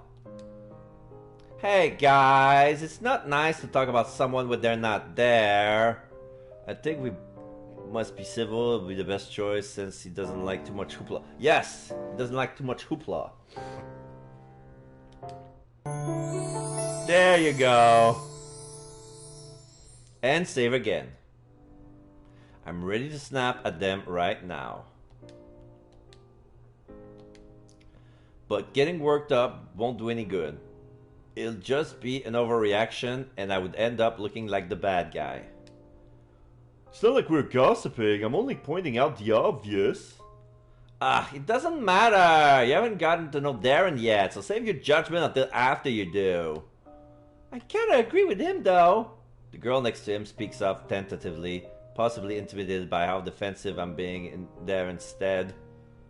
When I read Voa's blog, I imagine you'd be livelier and a little sophisticated. Darren's really quiet. Sometimes I have a hard time hearing him. He just has trouble talking sometimes. He's better at typing and text. But that isn't something you would expect from Voa of all people. Oh great, now this guy's agreeing with them. The only one who hasn't spoken up is Kate, even though she looks ready to back me up. I bet some part of her agrees with what they're saying. Boy, we're not saying he's a bad person. He's just not what I was expecting. The worst part is that I can't disagree with what he's saying. I remember back when I first met Darren that I thought the exact same thing. Still, I've had it. I'll make them give him a chance, even if I have to force them. Maybe Darren isn't what you expect when you think of Voa, and he's super quiet for sure, but despite that, you can tell that he is Voa way deep down. He's super smart, and he's nice, he's funny too even if I don't get half of his jokes. He always has something to say about anything if you give him the chance. He's well spoken, he's great at advice, and he has a really refined taste in ice cream, alright? So the last one was a stretch, but I couldn't think of anything else. They're looking at me in shock, and I smugly think that maybe my outburst got through to them. However, when I check Kate's expression, I realize something. They're not looking at me. They're looking past me. I turn around, and my greatest fear comes true. Darren's standing there, and he must have heard everything I said. It doesn't take a genius to guess why I was spouting out all of the good qualities I could think about him. He's frozen in place, his open mouth like an upside-down crescent moon. His eyes dart around to take all our expression one at a time before he clears his throat, a fist held to his mouth. ...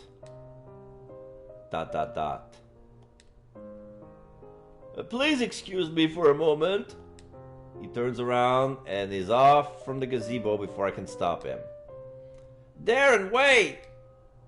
But he's too far gone to hear me. What should I do? Is it better to just leave him be for now? After him or give him some time? After him! I'm sorry, Darren. Even if you need some time alone, I can't give you a chance to blame yourself for everything. I turn to look at Kate imploringly, and she already seems to know what's going through my mind. Yeah, don't worry. I can handle everything here. Thanks. I'll try to get him to come back. I hurry out of the gazebo and head down the direction I saw Darren take before. It takes a few minutes of jogging to find him, but eventually I see him near the lake. He's squatting down at the water's edge, hugging his knees as he watches a few ducks paddle in circles. I take a moment to gather my breath before I approach him. Darren! He jolts in my direction, then looks away, appearing wounded. Are you okay? ... Not entirely, but I was expecting this to happen. Yeah, I know. I sat and plopped down onto the grass next to him. That escalated quickly. Indeed. One moment I'm taking a phone call, the next I come back to see you standing on the soapbox, as it were. They were saying dumb stuff. He isn't what I picture him to be. Something along those lines? More exactly like that. More like exactly that. Like I said, I expected it. It's what happened before. Before? You mean this isn't your first IRL meet? My voice grows so loud that I startled the ducks, and I grin apologetically at them before turning back to them. Darren. It was back in high school. Just last year. It wasn't anything large. It was only a single friend who was in the area for a few days. We set up a date to meet, a schedule, spoke of how much fun it could potentially be. Then when the day came, it turned out to be nothing like that. That chemistry we seemed to share online was nowhere to be found now that we were interacting offline. I never blamed him. I mean, I don't think he acted too differently from how he did on Roller. Me, on the other hand, well, we know how I am. I can barely keep up a conversation when meeting someone for the first time. I must have bored him, put him in unease, whatever you wish to call it. All I know is that I wasn't able to live up to who he thought Voix was, and our friendship suffered as a result. We were still friends, yes, but we never were as close. Hey, you can't keep taking all the blame like that. I suppose you're right. I want to thank you though, Nicole, for what you said in my defense. Yeah! Another +5. I meant it, Darren. You're a terrific friend. If they're going to judge you based on one meeting, then screw them! What a story. I can't imagine how you really...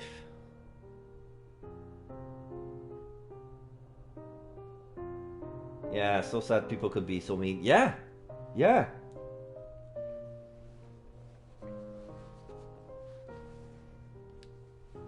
Darren laughs a little at my sincerity. I think it happened to me a lot when I was dating online. Like, you saw somebody's profile, it connects online, and when you meet them offline, it's not there anymore. And when you come back online, it's not the same. I understand him completely. Darren laughs a little at my sincerity, makes me grin. I know I can't make it feel completely better, but I want to do what I can for him. Is it okay if I went back to school? I'm not in the mood to go back and face them all now. Oh yeah, it's fine, totally fine. In fact, I jump to my feet and extend a hand. I'll go with you. Kate should be fine on her own, and I'm not feeling up to it either. ... Are you sure? I wouldn't want you to stop enjoying yourself for my sake. Trust me, it's A-okay. Now come on. I wiggle my fingers impatiently. Darren gives me a skeptical kind of look like he doesn't fully believe me, but he places his hand in mine anyway. My heart beats a bit faster as I close my finger around his and help him to his feet. Once he's upright, he hastily breaks off and takes a step back. Thank you, again. I clasp my hands behind my back and shrug modestly. Don't mention it. I have to admit it was nice to hold his hands for a while. I don't think we ever been that close before.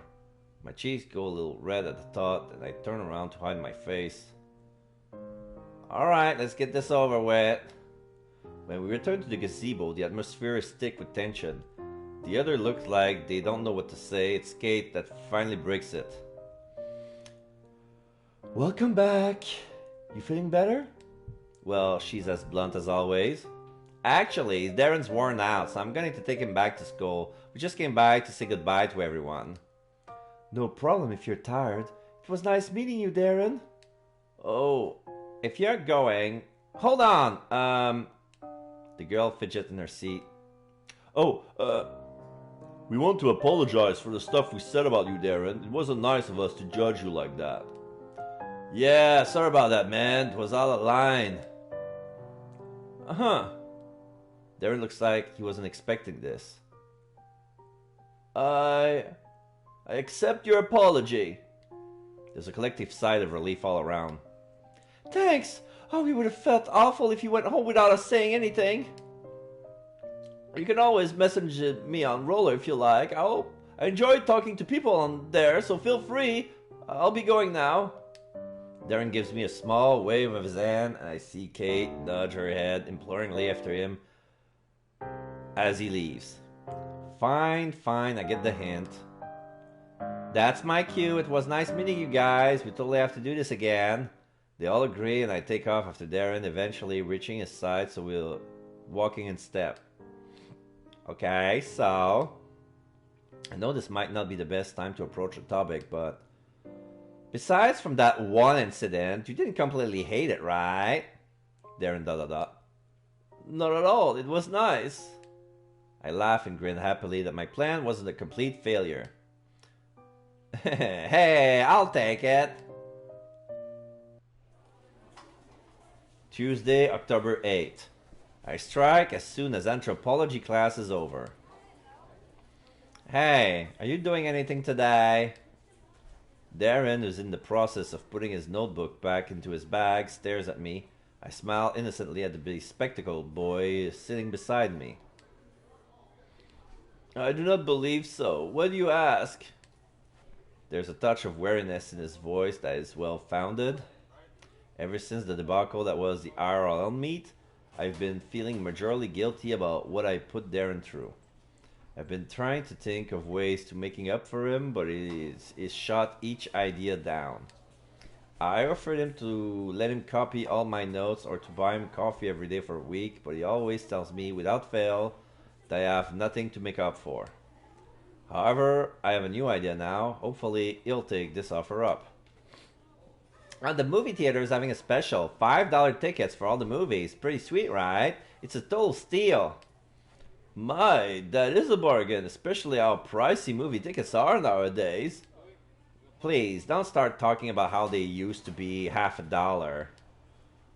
Since you said please, I'll consider it.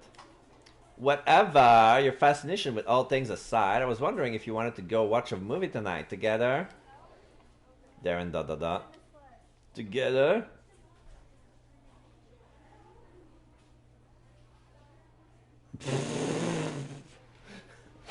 Yeah, I know it works, but it's not like that. I'm pretty sure that if she does that, she's gonna stun him more than anything. Okay. He nearly swallows the word along with a lump in his throat.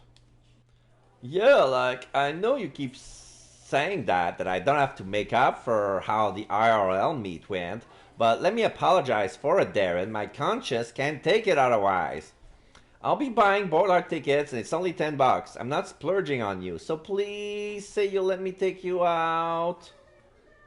You begged like that in your attempt to have me attend the meet, remember? And now it's left you feeling spectacularly guilty. Darren lets loose a quiet sigh. Dot dot dot.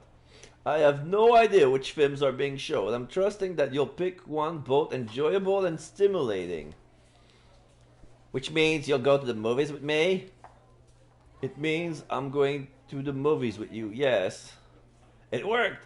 Finally something worked. I pumped a fist in my seat before I spring up. I'll look up which movies are showing and text you a time. Let's meet up in front of the movie theater in town. An excellent plan, I approve. So it's a date then! My heart does a little dump that makes me feel lighter. Yeah, let's call it a date. The implication of my words doesn't hit me until I'm back in my dorm room to get ready for tonight. Wait, is this a date? I'm talking like a date here. The one person go on when they think the other person is bona fide relationship material. Is this what it is? Do I? Am I?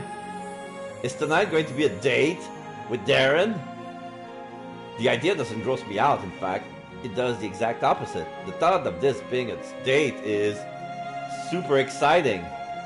It's not like Darren's ugly, he's cute, very cute. Like the way his hair gets all curly at the ends of now, he's always pushing his glasses up his nose is adorable.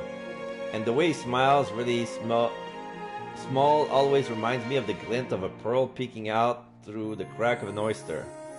His smiles are always so great and expressive, his laugh makes me laugh, and the way he's so reserved and modest makes me just want to hug him.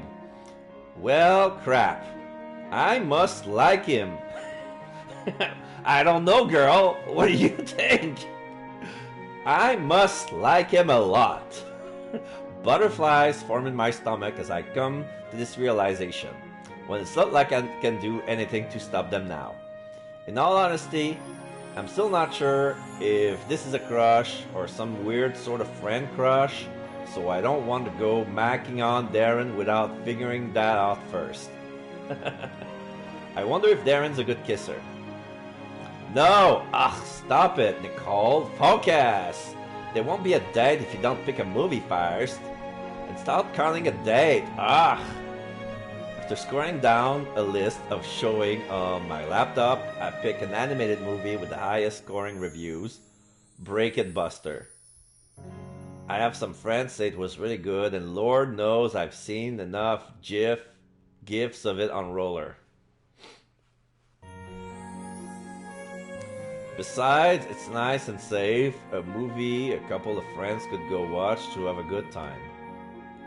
Whoa! We're in our underwear now, in the shower. Fuck! I didn't expect that. That's a lot of skin.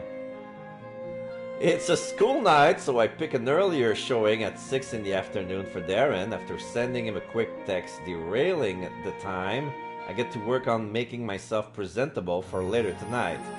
Date or not, I'm not going to meet Darren dressed like a slob, no siree. Okay, now we're having a dress, nice white dress with a nice pearly necklace. Later at 5:30, I realized in vain that what I cobbled together could be considered a far cry from sloppy and more into you are being way too obvious territory. In my defense, I've had this cute pink dress just sitting on my closet waiting to be used, and the necklace goes with it. Oh, that's pink? Yeah, it's very light pink. Yeah, it's very light pink. But yeah, it suits her best. Like, it brings her cleavage out. Like, when we look at her, we don't exactly pay attention to that. But with the dress, it's like, oh my, you have boobs. Come on, white's a neutral. It's not my fault that's the usual color of faux pearl. I groan as I glance at my reflection on the mirror. I look hot, yes, but maybe too hot. Maybe Darren will think that I'm aiming for something more than friends and I'll end up scaring him off. Just tell him you had this laying around, Nicole. Yes, he'll buy that. Yeah, that's a lot of cleavage. I walk to the cinema looking at my purse and checking my phone. It's 10 minutes to 6. Man, if Darren doesn't hurry, we'll end up with some lame seats. Speak of the bevel. My phone vibrates as I receive an incoming text from Darren. I'm at the theater. Where are you? God, did they seriously spell it like that? Theater. Well, yeah, that's how you spell it. I mean, do you spell it with an ER? Oh my God, they do, huh? I always spell theater like that. Subi! I start tapping out a message and look out for a quick furtive glance when suddenly I see him. Oh! Not too shabby himself. He's wearing, it's not a tuxedo, but it's a white vest with white shirt, red tie. The noose is loose. The collar is unbuttoned, and the tie is coming out from below the vest. Only one button attached to the vest, and it's the top one. The middle one is loose. So yeah, he's not too stiff. He's good looking, but yeah, it's like I don't know if it's calculated or sloppy. It's like he's nailing the half decent look, and he's half decent. Darren is down the sidewalk, dressed really handsomely. I hadn't seen him in anything that dressy, but wow, I should have known he'd clean up nicely. He talks the part for it. I managed to pick my jaw off the floor and stride towards him, catching his attention for more than a few seconds. Hopefully, that's good attention. Please, please, please be good attention. Rushed. He probably rushed. You have too much time to get dressed because he doesn't usually dress that way. Yeah. Hey there, handsome. There's a teasing tone to my voice, but I mean that jab way more than Darren probably thinks. Hello, Nicole. Darren nervously readjusts the loose knot of his tie. You're exceptionally pretty tonight. Oh, you know, I just had this laying around. Smooth, Nicole, smooth. You know, we both kind of overdressed for a movie, don't you think? Yeah, you're dressed for a premiere. Yeah, well, nobility in France were known to dress in their finest clothes when attending entertainment venues in the 18th century. Seriously? Darren would know something like that. ... No, I made that up. I gasp in mock offense as he starts chuckling under his breath. Oh, you suck. I could not resist myself. The opportunity was perfectly primed. I roll my eyes and cross my arms, but I'm betrayed by my smile struggling to emerge from under my lips. Anyway, shall we purchase our ticket? It wouldn't do if we were late. You mean, shall I purchase our ticket? Remember? You said I could make it up to you. You're not wiggling your way out of this one. I give him a sharp, playful point as I finally head inside the movie theater. I can hear Darren chuckling in defeat right behind me. After I buy us some ticket on the cheap, we head inside the theater and pick seats near the back and right in the middle, perfect for viewing the whole screen. There are other people in there with us, but it isn't packed. Minutes before the movie begins, the light dim and the buzz of conversation hovering over the theater dies down as everyone gets ready for the previews. I look at Darren beside me and see him smile from the corner of his mouth. I smile back as it goes completely dark and the movie theater reminds everyone to turn off their cell phone. Break It Buster turns out to be as great as I thought it would be. It's funny and sweet, and Darren and I have a blast leaning in and whispering to each other remarks of what we could tell was about to come up. At one point, our shoulders even touch, and I swear that my body jittered from the contact in a good way. The credits roll down the screen, and the other audience member began to file out, satisfied with their 95-minute movie experience. Wait, we have to wait. Nicole, I do not think there'll be anything after the credits. Sheesh, everyone knows you wait until the lights come back before you leave. And on cue, the light on the theater brightens ever so slightly as smugly point up. And with that, we can go. The two of us rise from our seat and we make it all the way to the aisle before I hear Darren gasp in horror. I turn around to see him patting his slacks frantically. All the blood has drained from his face, leaving him as pale as a ghost. I lost my wallet somewhere. He's kidding me. What? Are you sure? Did you bring it to the theater? I'm positive I did. It was in case we were to eat afterward. Darren starts scouring the ground with his eyes as though he's searching for a fast-moving insect. Check our seats. Did you have it when we walked in here? I think I did, yeah. Then it has to be around our seats. That's the only place it's could have fallen. Darren laments as we head back to where we sat. Oh no, I remember now. I took it out of my pants because it was becoming uncomfortable to sit on. When I did so, I placed it on the cup holder. When we reach our seat, we see our cup holders are empty. I thoroughly twist a strand of hair around my finger. Well, that would have been too easy. Maybe you knocked it to the ground by accident? Probably. As he reaches to push up the bridges of his glasses, I notice that Darren is trembling and on the verge of panic. I hate seeing him like this. I have to do something. I place both hands squarely on Darren's shoulder and look him straight in the eye. We're gonna find your wallet, Darren. Don't worry. As I try to sound as reassuring as possible, and it seems to work, Darren's shallow breathing returns to normal. Gives me a slight nod. Yes, thank you, Nicole. I nearly lost myself again. I waggle my finger playfully. It's what I'm here for. Now, what to do? It would be faster if one of us started looking first, but maybe we should leave this to the people who work here? Suggest to call the attendant to help search? Get on the ground and search? Or tell Darren to get on the ground and search? I'm gonna save here.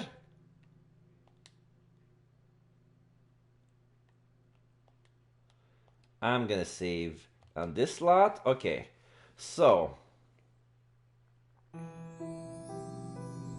I'm gonna get on the ground and search.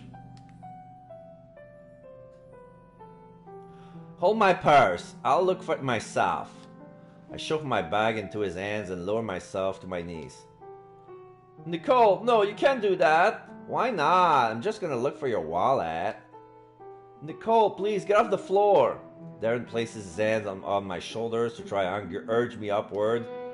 It's at this exact moment that one of the theater attendants comes in to check on the theater. Excuse me? He waves his red, pointy flashlight wanting at us, and I can only imagine what we look like to him. I'm on my knees right in front of Darren, and he's holding me by the shoulders.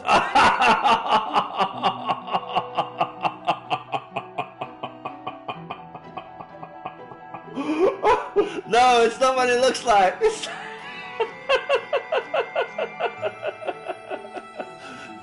Can you say awkward? I point at Darren above me and shout a hasty explanation. I'm trying to help him, though I realize I may have worsened our situation more in hindsight. No, sir. You see, it's like this. I get to my feet as Darren explained on how he lost his wallet around here. He tentatively hands me back my purse, and I take it to spare him any further embarrassment. Oh, that's it. If you lost something, you should have asked someone who works here for help first. Yes, we realize that now. We're very sorry. There's a huge blush on Darren's face as he bows his head. Oops, maybe I should have thought of that first before hitting the floor. I move out of the way as the attendants start to search the row by waving his wand over the area. I have my finger crossed, hoping that he'll manage to find Darren's wallet. Unfortunately, it doesn't happen. When he returns, the only thing the attendant has to offer is an apology. I'm very sorry I didn't find a wallet or anything like that. Are you sure? I went back and forth twice. I would have found it by now. Darren's expression has gone blank, and I know he's close to devastated upon hearing that. I know if it's this guy's job, so he knows what he's doing, but I can't accept it until we've done everything we can to find Darren's wallet. I pull my cell phone out of my purse and tuck my purse under the crook of my arm. Could you please look one more time, just to make sure? I'm gonna look at the row below. I hand my bag to Darren, who looks ruffled that I even offered to search. Hold this for me, please. Nicole, you don't have to look too.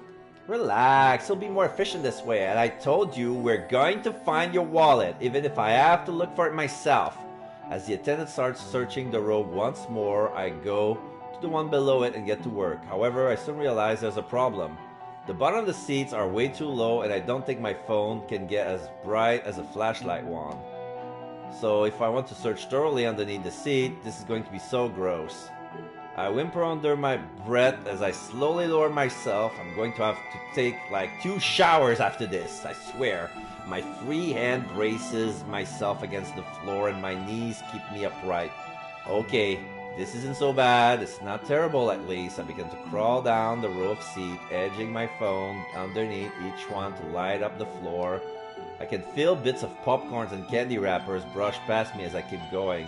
But it could be worse. There's a squelch as I feel my hand press into a sticky puddle on the floor. Like that. Oh, someone spilled a drink here! This is so disgusting. Where the hell is Darren's stupid wallet? Now all I want to go do is get off this floor. I move on past spilled soda carefully so that I don't get any more of that on me and check the seat next to it. At first, it doesn't seem like anything's under this one either, but I spot something in the corner. Hey, hey!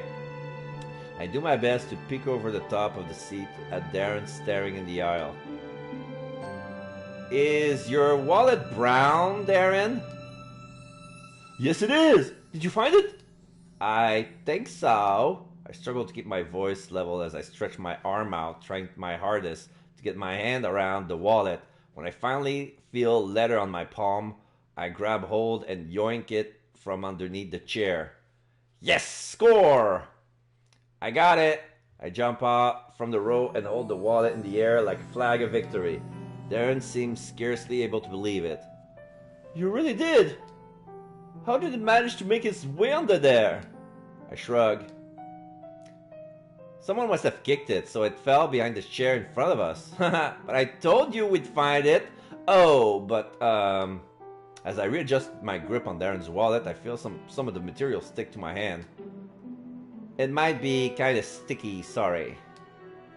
I take a look down at my dress to see that it's covered in dust and dirt. Bits of popcorn stick on the skirt, and to be honest, I don't want to think too hard about how they're doing that. Darren noticed my condition too, and his face drops. Oh no, it's fine, but your dress is ruined. This? Oh, I'm sure it's nothing a trip to the dry cleaners won't fix. I hope. Now, with that ordeal over and done with, Darren and I thank the theater attendant for his time and finally leave the theater and head outside. There are usually people out there talking about the movie they just saw, but it's empty right now. It must be because we spent a while back there. Oh well. So, what do you want to do now? I don't know about you, but I'm hungry. I looked at Darren, waiting for his input, but something's wrong. Darren's staring down at the street quietly as if deep in thought about something. Darren? Darren? Darren! Darren finally snaps to attention as he regards me like I suddenly just materialized in front of him, like some sort of sticky theater ghost. Oh, sorry, I wasn't at attention. What were you asking? Do you want to go and eat something? I'm really hungry. Darren ... Sorry, I cannot. I have things I must do for tomorrow, unfortunately. Oh. If you really have to go, I understand. I was just thinking we could go get a burger. Something fast like that. Oh, I really cannot stay. Something's definitely off about Darren now. He's much more tense than usual, but there's a typo in the word. It says terse. Terse. I don't know if it's a word. I don't think it's a word. No, not a word. Voice has gone even softer. I don't have time to question him because as soon as he explained himself, he's already walking away. Goodbye, Nicole. Oh, bye. I cheerfully wave him off, but he doesn't even look back to see it. Sigh. I wonder what happened. Was it because he lost his wallet? Soon enough, Darren's gone and I'm standing there on the sidewall all sticky with popcorn stuck on me. I really have to get home and change. Ugh. Okay, now we're on the October 11. I'm gonna reload. No. They always put me on save. I want to load. Hey. Load.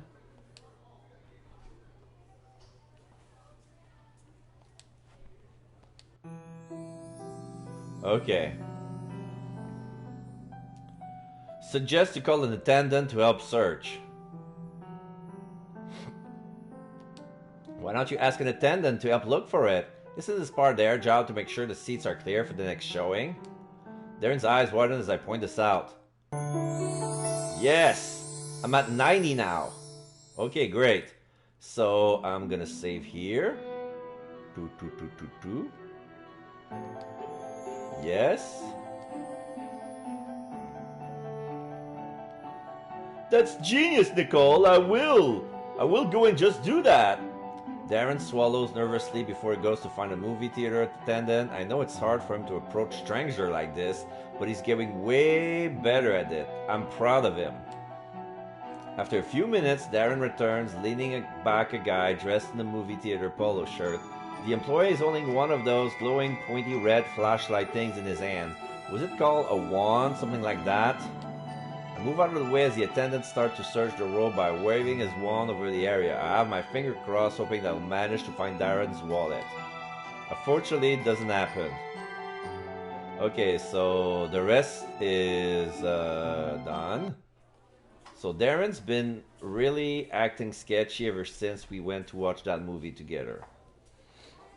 So this is Friday, October 11. I'm gonna save again.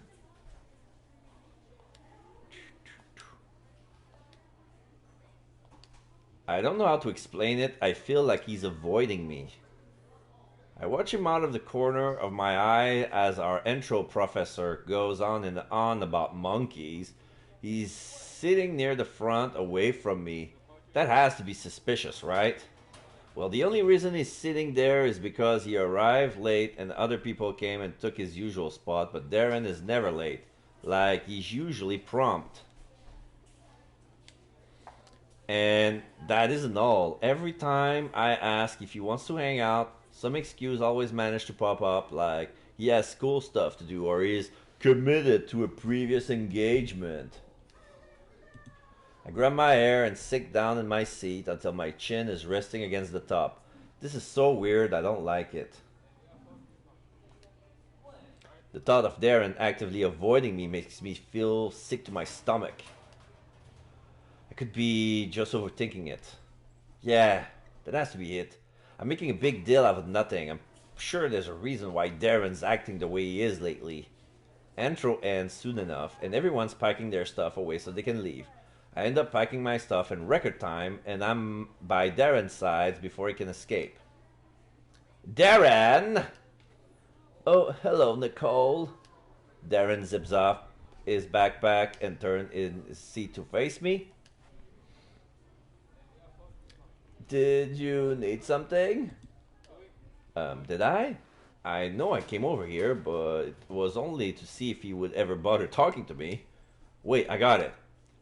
We have that test coming up soon, so I was gonna ask if you wanted to study together. In all honesty, I could use Darren's help. He has more of a natural knack of learning this stuff than I do. When would you like to? What today, work? I'm afraid not. I have an engagement later off campus this afternoon. But I'm free the day after tomorrow if that's acceptable. Yeah, definitely. I can do that. See me? If he was avoiding you, he would have made plans he wouldn't have made plans at all. I'm in much higher spirit as I say bye to Darren and leave the room. My next class is in for 2 hours, which leaves me with a small break, not that I plan on spending it productively. This is going to sound really cheesy, but I can't stop thinking about Darren. I know I toyed with the idea of liking him, but I'm sure about it now. I really like Darren. But here comes the age-old problem. Does he like me back? Frankly, I have no idea. I never was very good at this relationship thing. I never dated in high school, and I never really had any interest in boys or stuff like that. All of it feels so new to me. It's like it's nice and exciting, but it's a little scary at the same time. What to do? I keep thinking about it through my 2 hour break, and eventually through my English class. There's at least one obvious thing I know. I'm gonna have to tell Darren how I feel eventually. For how and when, I'm still working on that. At the end of the day, I eventually find myself in the school library. I really was planning on studying today. I figured coming here would take that process slightly less painful. I find an empty seat, plop myself down, and focus on something other than Darren, and his eyes, and his smile. Yeah, I definitely need a distraction right now. A few hours pass, and I lose myself in the process of highlighting and underlining my notes. So this is different from this because, the process of excavating is different. I happily highlight that important feature with a swipe of yellow. That makes one less thing to worry about, and like a million more things left. I made some good progress though, enough to call this study session a success. I lean back in my chair and quietly stretch my arms into the air, interlacing my fingers as my hands go as high as they can. I sigh and relax, then suddenly tense up again. From a distance, I see a familiar person head into one of the aisle, and I'm sure I know that curly hair from somewhere. Was that Darren? I keep my voice as a whisper. We're in the library after all. However, my mind goes busy as several thoughts stream through my head. The loudest one is the one I don't want to acknowledge. Was Darren lying to me when he said he was busy before? I hurriedly begin to put off my stuff away. Every second my butt is stuck in the seat is a second wasted. I have to find out for sure if this was Darren or not. As soon as I stuff my notebook and pens in my bag, I rush off from the table and down the aisle. I saw the figure disappear down. I don't see him stopping to look at the rows of books. I figure he must have already passed this place. I keep going past the aisle, searching around furtively. Suddenly I spot the figure I saw before heading down the stairs to the second floor. It's unmistakable. It really is Darren. I can't believe it. It feels like a large hand has gripped my chest so it's harder to breathe. He said he was going to be off campus today. Maybe he hasn't left yet, and he's going now. I guess there's only one way to check, though it makes me feel like the biggest sneak. Then again, I've been stalking Darren through the bookshelf for the past few minutes now. I'm sure I already passed into creeper territory long ago. I pull my phone out and text Darren, asking how his off-campus thing is going. I simultaneously follow him down the stairs, keeping my distance so I'm not too obvious. Please say you haven't gone yet. Please have a reasonable explanation for this. My heart drops as my phone rumbles as I read the text. I get back. Darren says it's going well and that he may be preoccupied for a little while longer. So does this mean he was lying to me? He was totally lying to me! Hey! I can't believe it. Why did he lie to me? If he didn't want to study with me, he could have just said he wasn't in the mood. Alright, I'm officially annoyed, and with Darren so close by, I'm going to let him know I'm in on his sneaky little ways. I hurry through a hopefully inconspicuous jog as I see him leave the library. Good. It means less people will hear my loud voice if it comes to that. Confrontation makes my stomach hurt. I get outside and Darren is walking away. Not anymore. Darren! Other people turn as they hear me shout, but look away as soon as they see I found the person I'm after. On the other hand, Darren freezes in place at the sound of my voice. He doesn't even turn to look at me. I stop looking behind him, doing my best to get my cool. There's still a chance he has a reason for being here. I can't yell before he has a chance to explain himself. Darren, I know that's you, Jays. It's not like you're even wearing a disguise. It's not like you're even wearing disguise. Darren sighs and slowly turns about face, shoulders hunched on, about ready to cover his ears. Nicole, I didn't know you were there. I figured. I thought you were supposed to be off campus. Darren flinches as I point out his lie. Yes, I did say that, didn't I? So why are you still here? Well, that is to say... Darren flounders for an excuse as I figure the most merciful thing to do is cut it to the chase. Darren, are you avoiding me? The question hits as hard as a blow and recoils from how suddenly I spring that on him. There's only silence as I wait to hear his answer, holding my breath. I am. Now I feel like I'm the one who just got punched in the face. So when you told me that you were going to be busy today, you were lying. Darren only nods. And all those other times you said you were busy, were those lies too? Another nod, and I feel like I'm going to be sick. Why? I lift a hand to massage my temple. I don't understand what's going on right now. Did I do something to annoy you? If I did, you could have told me. I know I can get annoying sometimes. Tried to laugh everything off like it's no big deal, but honestly it really hurts to find out that Darren, of all people, was trying to avoid me. You didn't do anything like that, Nicole. Then what was it? Tell me, Darren. I want to fix whatever I did to bother you. Darren stares down at the ground again. He screws his eyes shut so tightly that he begins to quiver, then suddenly exhales and turns around. I cannot. Please, I must go. What? Darren's off before I realize what's going on. Darren, no! Tell me! I chase after him and reach out, grabbing him by the crook of his arm and yanking him back towards me. I don't expect him to shove me off in response. Heck, I didn't know he was capable of being so strong. I stagger back a few steps and Darren just stares at me with a livid look in his eyes. Do not come after me, Nicole! His voice is louder than I ever heard him sound before. I can only stare at him with wide eyes, wondering who the heck this guy standing in front of me is. I mean it! Please.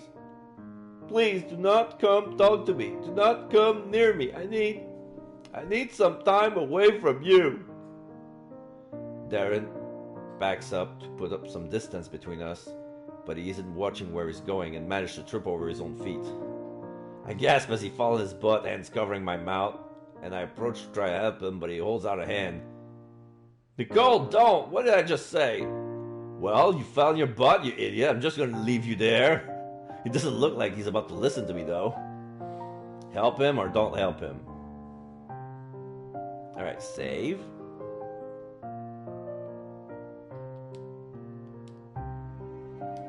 We're going to be civil. Help him. There you go, 95. Darren's made it perfectly clear that what he expects from me. And that's to stay away. It's a killer watching him get on his feet as I just stand there. But I know it's what I have to do. Darren wobbles and he's finally standing, but eventually manages to stabilize himself. Not once does he look at me. It's like I'm not even there. After dusting himself off, Darren takes one last look at my shoe before he turns.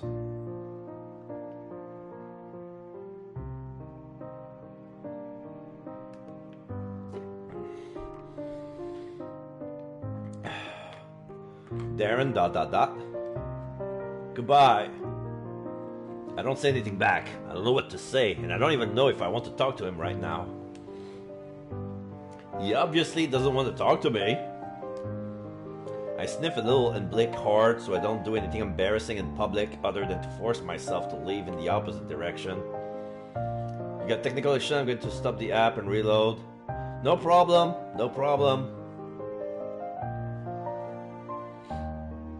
If you miss anything, feel free to ask me anything. I want to yell at him so badly. I want to tell him that he sucks, that I can find way better friends than him.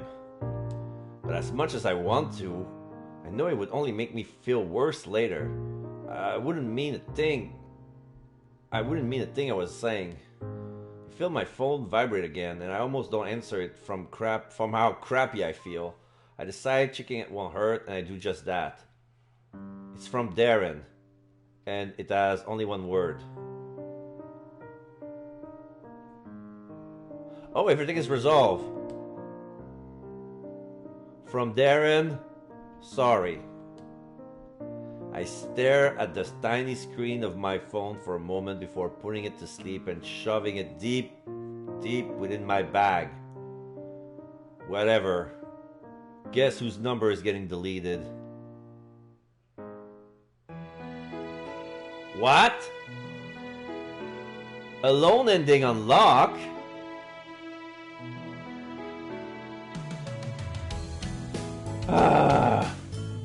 I missed the prompt with Darren somewhere. Because I'm not at 100 and it's over.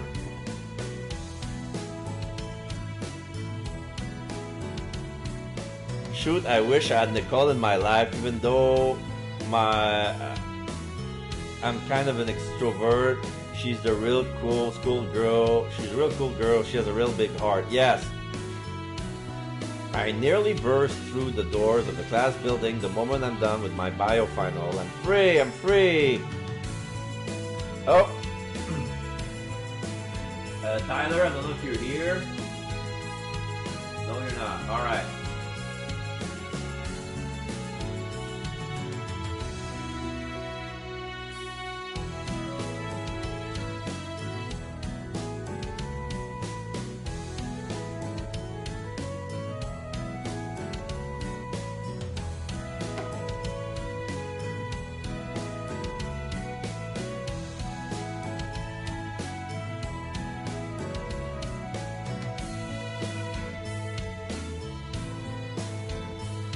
There you go. This guy is gone.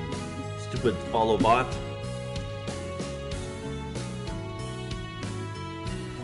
I'm free. I'm free. Officially completed my first year of college. I have to pretend at least some shame. None of my tests were even that hard. I feel pretty good about all this. I can head out for Christmas break without worrying about my dumb grades. But I won't be heading back to California. It's true, nothing eventful happened my first semester away from college, but I figure that just comes with the territory. It'll be spring semester soon enough, and with that, a new year. I'm sure things will look up from this point on. I have a good feeling about it. Okay, so this is the alone ending with Darren.